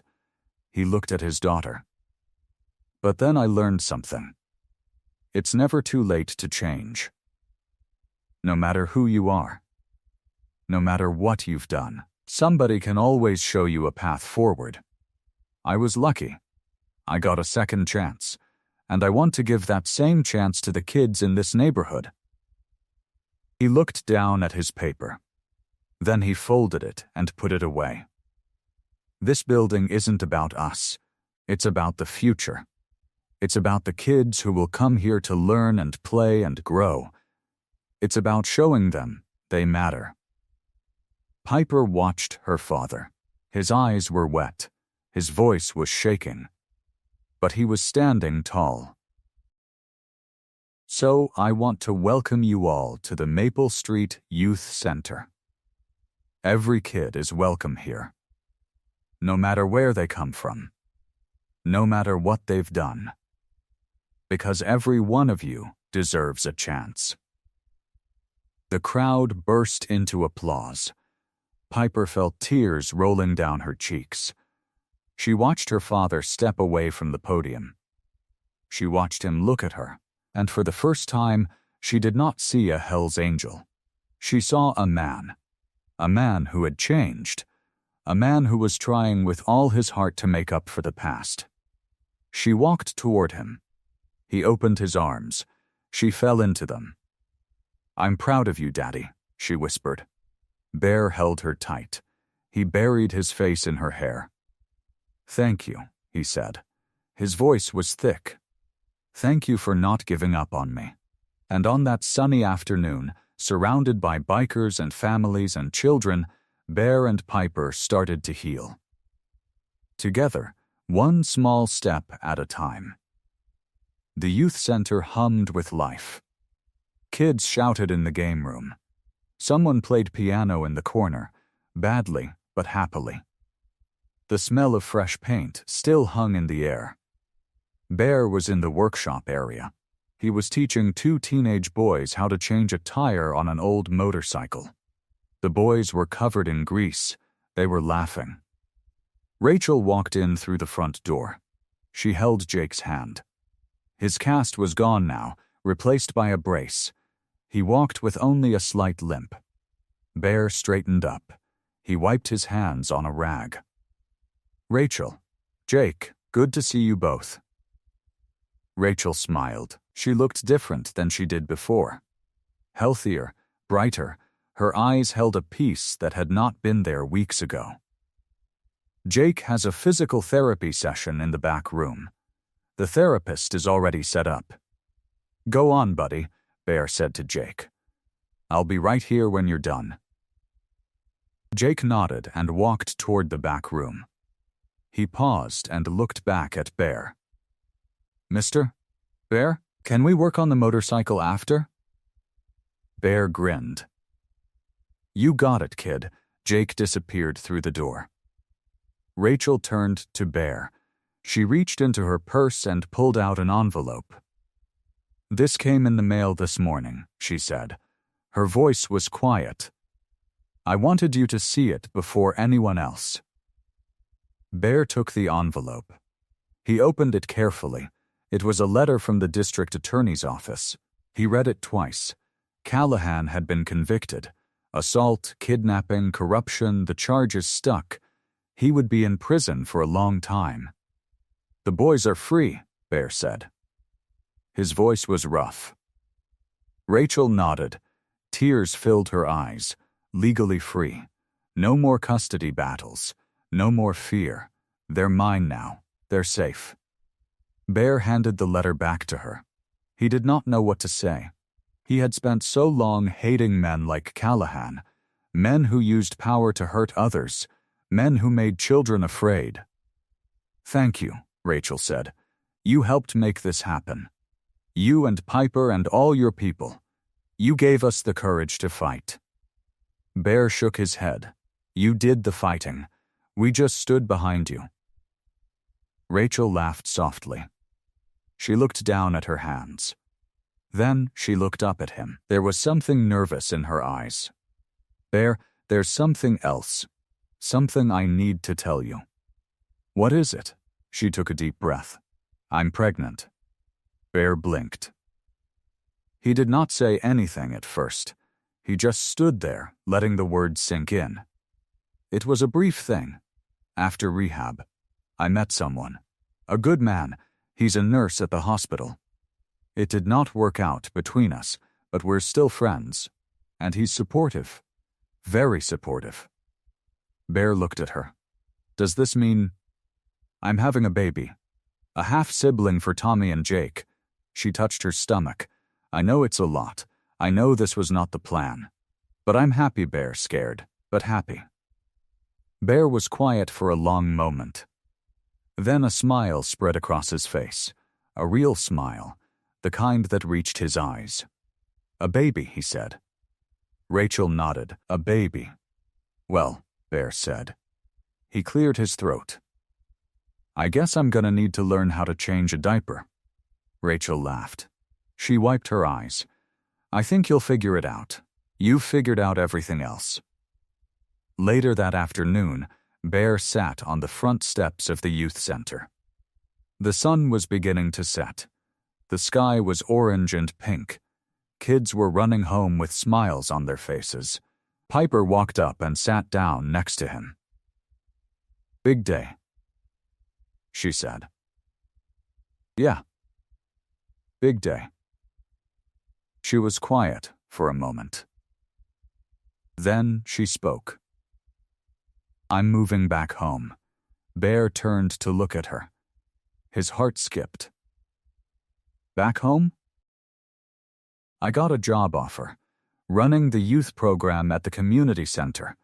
They want me to start next month." Bear did not know what to say. He felt something swell in his chest, something warm and full. "That's great, Piper. That's really great. There's a catch, though." "What?" She turned to face him. Her eyes were serious. "I want you to help me run it. Not just with money or building things. I want you to be a mentor. To the kids. All of them. I want you to be in the room, teaching them, listening to them, showing them what you showed me."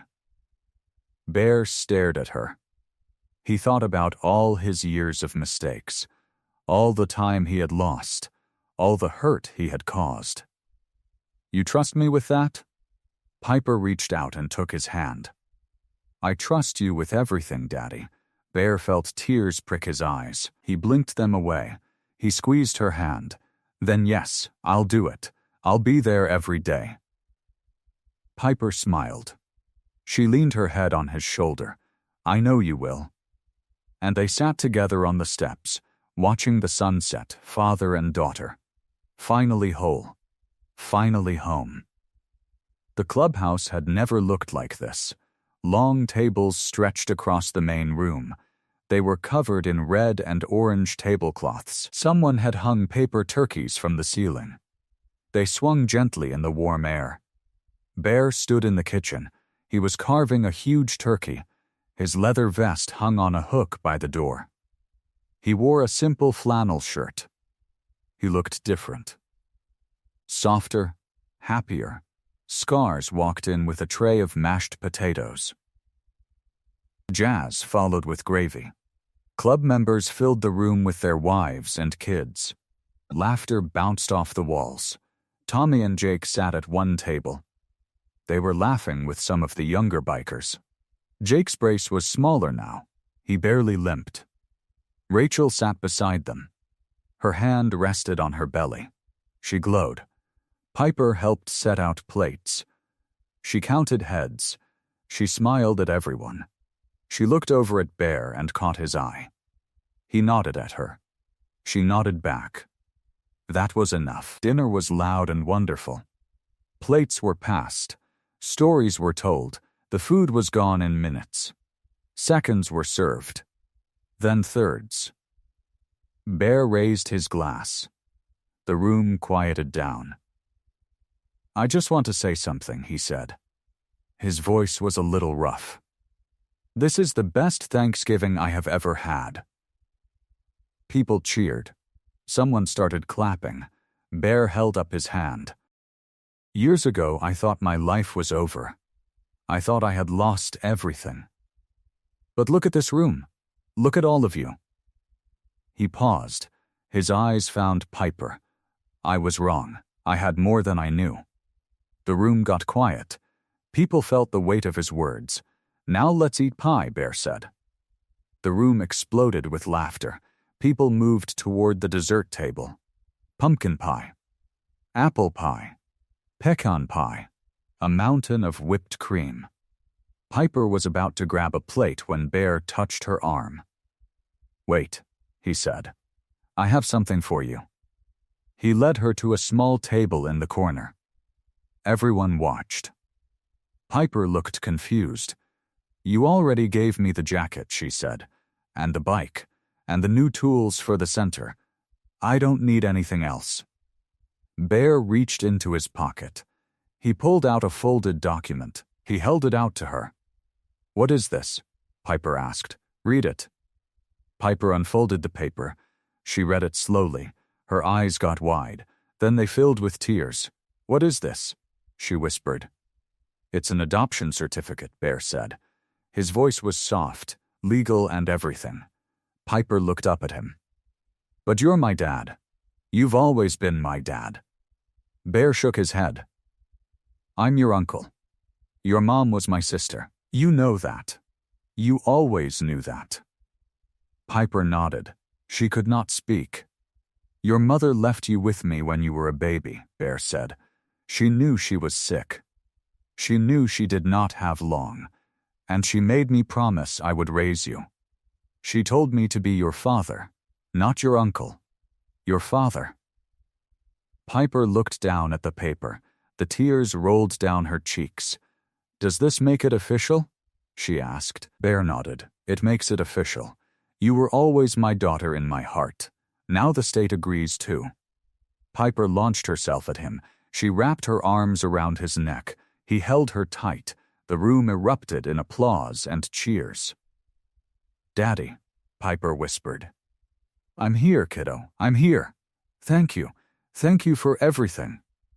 "Thank you for choosing me," Bear said. "Even when I did not deserve it." Piper pulled back. She wiped her eyes. She looked at him and smiled. Then she looked at the certificate again. "Can I frame this? I want to hang it in my office at the youth center." Bear laughed. "I'll build you the frame myself." Rachel came over and hugged them both. Tommy and Jake followed. The whole club gathered around. Bear looked at the room, at his daughter, at his found family, at everything he had fought for. He smiled, and for the first time in his life he felt like he had truly earned it. A month passed. The snow came and covered the town in white. The youth center was warm and busy every day. Piper came to the clubhouse one evening. She found Bear in his usual chair.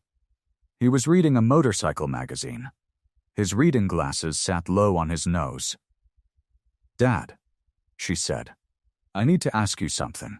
Bear put down the magazine. He took off his glasses. "What is it?" "The high school is having an assembly next week.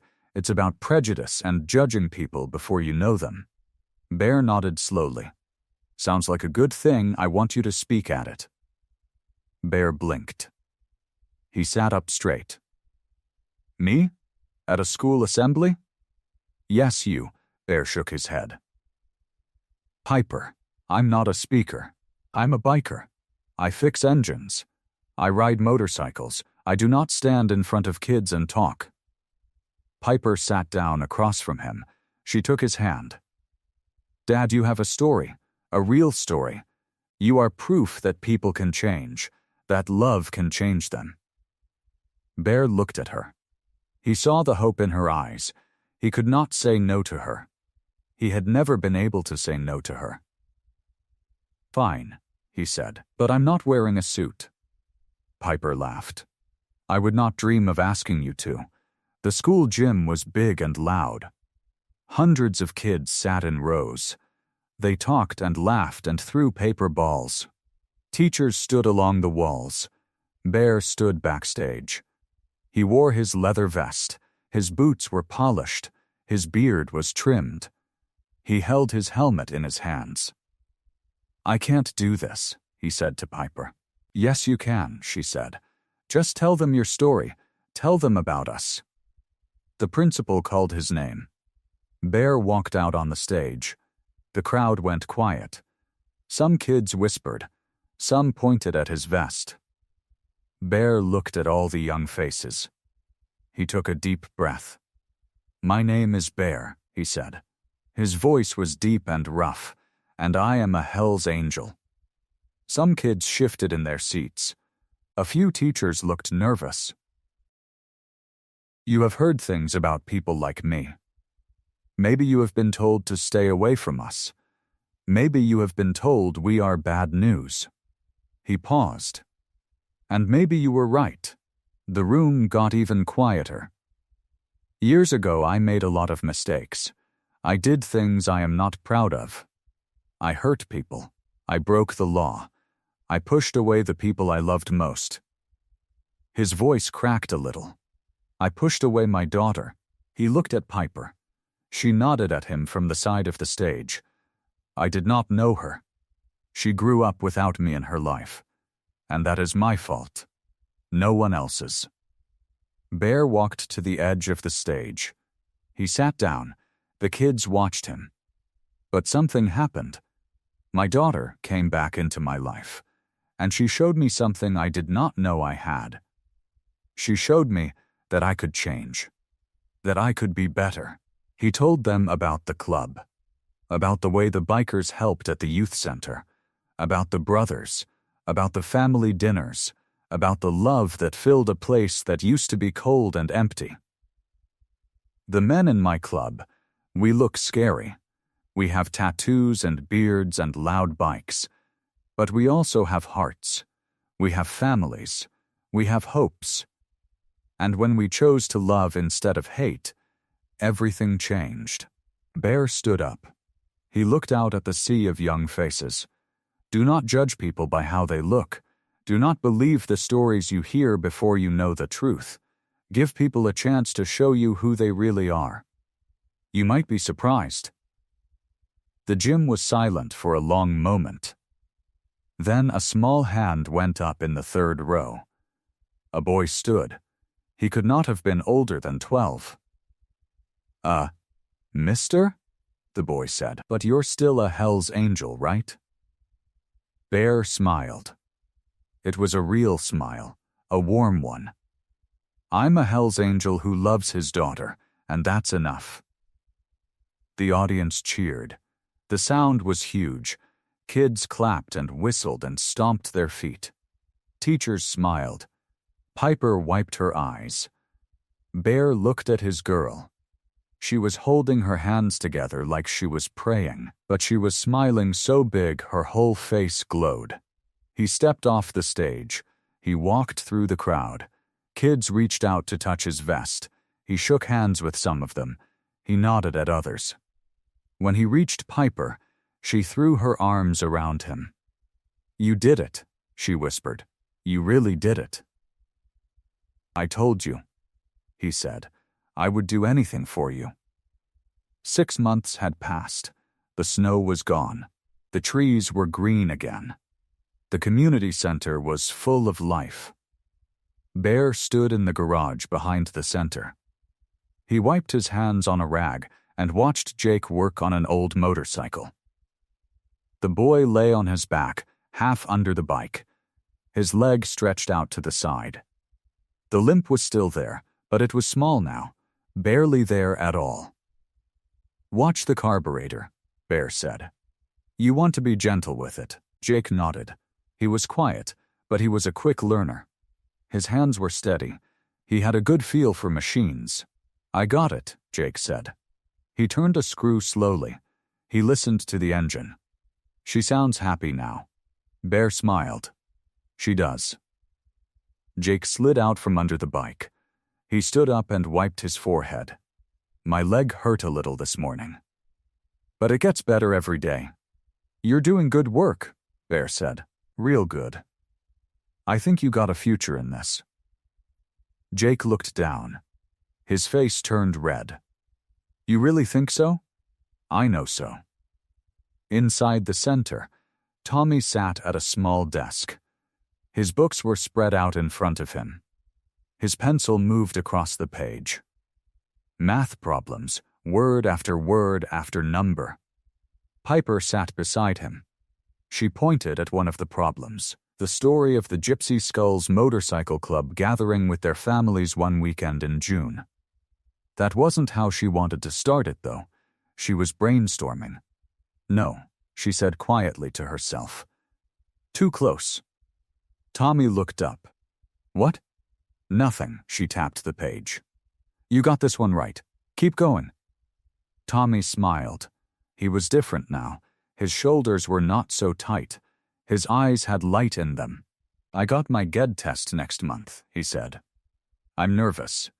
"You're going to pass," Piper said. "You've been studying hard." "You're smart, Tommy. You always were."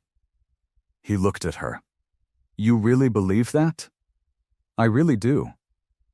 Rachel came in through the back door. She wore her nurse's scrubs. They were light blue. She carried a paper bag of food for the center's kitchen. "I brought sandwiches," she said, "from the hospital cafeteria." They were going to throw them out. Bear walked in from the garage. He saw her and nodded. "You work too much." "I work because I want to," she said. "I like being a nurse. I like helping people. And I like that I'm sober." She said the word soft, like it was precious. "Every day I'm sober is a gift." Bear walked over to her. He put a hand on her shoulder. "You're doing good, Rachel. Your boys are doing good. You should be proud." "I am proud," she said. Her eyes were wet. "I'm so proud I could burst." Tommy looked up from his books. He smiled at his mother. Jake came in from the garage and stood beside her. They were a family now, whole and together. That evening, Bear sat in his usual chair at the clubhouse. The place was quiet. The other men had gone home. He was alone with his thoughts. A letter sat on the table beside him. It had come in the morning mail. The envelope was plain. The return address was a post office box in the city. He picked it up. He opened it. He read it. It was from the national headquarters of the Hells Angels. It was a formal letter, typed and signed by a national officer. It read, "We have been watching the work of your chapter. The charitable efforts in the community have brought positive attention to the club. We thank you for that. Bear read on. However, some members have expressed discomfort with your soft side. They feel that too much focus on community service and family may weaken the club's reputation. We advise you to balance these efforts with more traditional activities." Bear read the letter twice. Then he smiled. He crumpled it in his hand. He laughed. The sound filled the empty room. He laughed until his sides hurt. Piper walked in. She saw him laughing. She saw the crumpled paper in his hand. "What's so funny?" Bear held up the crumpled letter. "The national office. They're worried I'm too soft." Piper raised an eyebrow. "And what are you going to do about it?" Bear tossed the letter in the trash can. "Nothing. Let them worry." He stood up and stretched. "I got a youth center to run. I got a daughter to be proud of. I got 2 boys who are going to be somebody. That's more important than what some old men think." Piper smiled. She walked over and hugged him. "That's my dad," she said. Bear hugged her back. He felt warm inside. Not from the fire, from something better. The sun rose bright and clear. The sky was blue with only a few white clouds. The air smelled like spring flowers and morning dew. Bear stood in his driveway. He wore his leather vest. His boots were polished. His gray hair was combed back. He looked at the motorcycle beside him.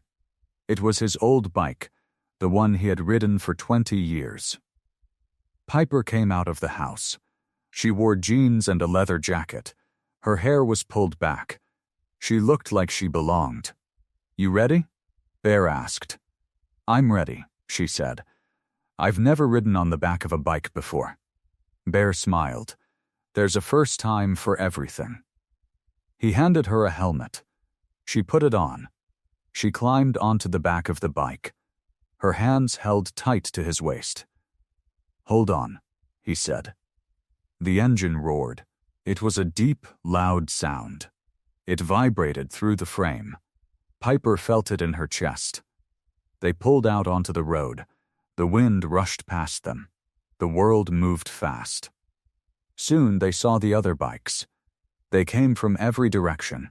Side streets, highways, dirt roads, thousands of them, all colors, all clubs, Hells Angels, Gypsy Skulls, outlaws, solo riders, all of them together. They formed a long line behind Bear. The sound of their engines was like thunder. The ground shook. People came out of their houses. They waved. Children pointed. Older folks smiled. Bear led the way. He took the main road toward the community center. The road was lined with trees. The leaves were new and bright yellow. Piper leaned close to Bear's ear. "This is amazing," she shouted over the wind. Bear smiled. He didn't answer. He just kept riding. The community center came into view. It was covered in balloons and banners. A big sign read, "Pip's Ride, supporting youth and family." There were tables of food. There were chairs. There was a stage. Bikers parked everywhere. They worked together. They carried tents. They set up games. They brought hamburgers and hot dogs. The smell of barbecue filled the air. Piper got off the bike. She took the helmet off. She was laughing. Her face was flushed. "That was wonderful," she said. "You did good," Bear said. "You held on tight." Tommy and Jake ran over to them. Jake's limp was hardly there now. He was smiling wide. "This is crazy." Tommy said. There are so many people. All for you, Bear said. All for your story. For all of us. Rachel came out of the center. She wore a volunteer shirt. She had a plate of food in her hands. You two made it. Wouldn't miss it, Piper said. The day went by fast. There was music. There was a pie-eating contest. The bikers played games with the kids. They gave rides on their bikes. They talked with parents. They shared stories. At noon, Bear got up on the stage. His voice did not need a microphone.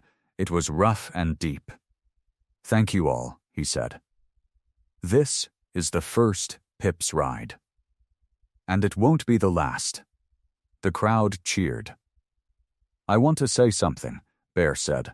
I spent a lot of years thinking I was a bad man. Maybe I was. But the truth is, I was just scared. I was scared of love. I was scared of family. I was scared of being soft. He looked at Piper. She was crying. So was Rachel. But this young woman right here, my daughter, she showed me that being soft isn't weak. It's the strongest thing you can be. The crowd cheered louder. Later, the sun began to set. The sky turned orange and pink. The last light fell over the field. Bear and Piper stood together near the garage. The dust was quiet. The engines were still. Bear reached into his pocket. He pulled out something small. It glinted in the sunset. It was a tiny golden angel, like the ones people put on keychains. He took Piper's hand. He pinned the angel on her jacket, right over her heart. I tied an angel in my basement once, he said. His voice was rough. But I was the one who was tied up. You freed me. Piper started. She hugged him. He held her tight. The sun dipped below the horizon. The sky turned golden orange. Then purple. Then deep blue. The camera left them, holding each other. It moved fast to the horizon. A new day was starting. The stars were coming out. And everything was possible. I hope you like this story. Please share what's your favorite part of the story and where in the world you are watching from. Have a wonderful day.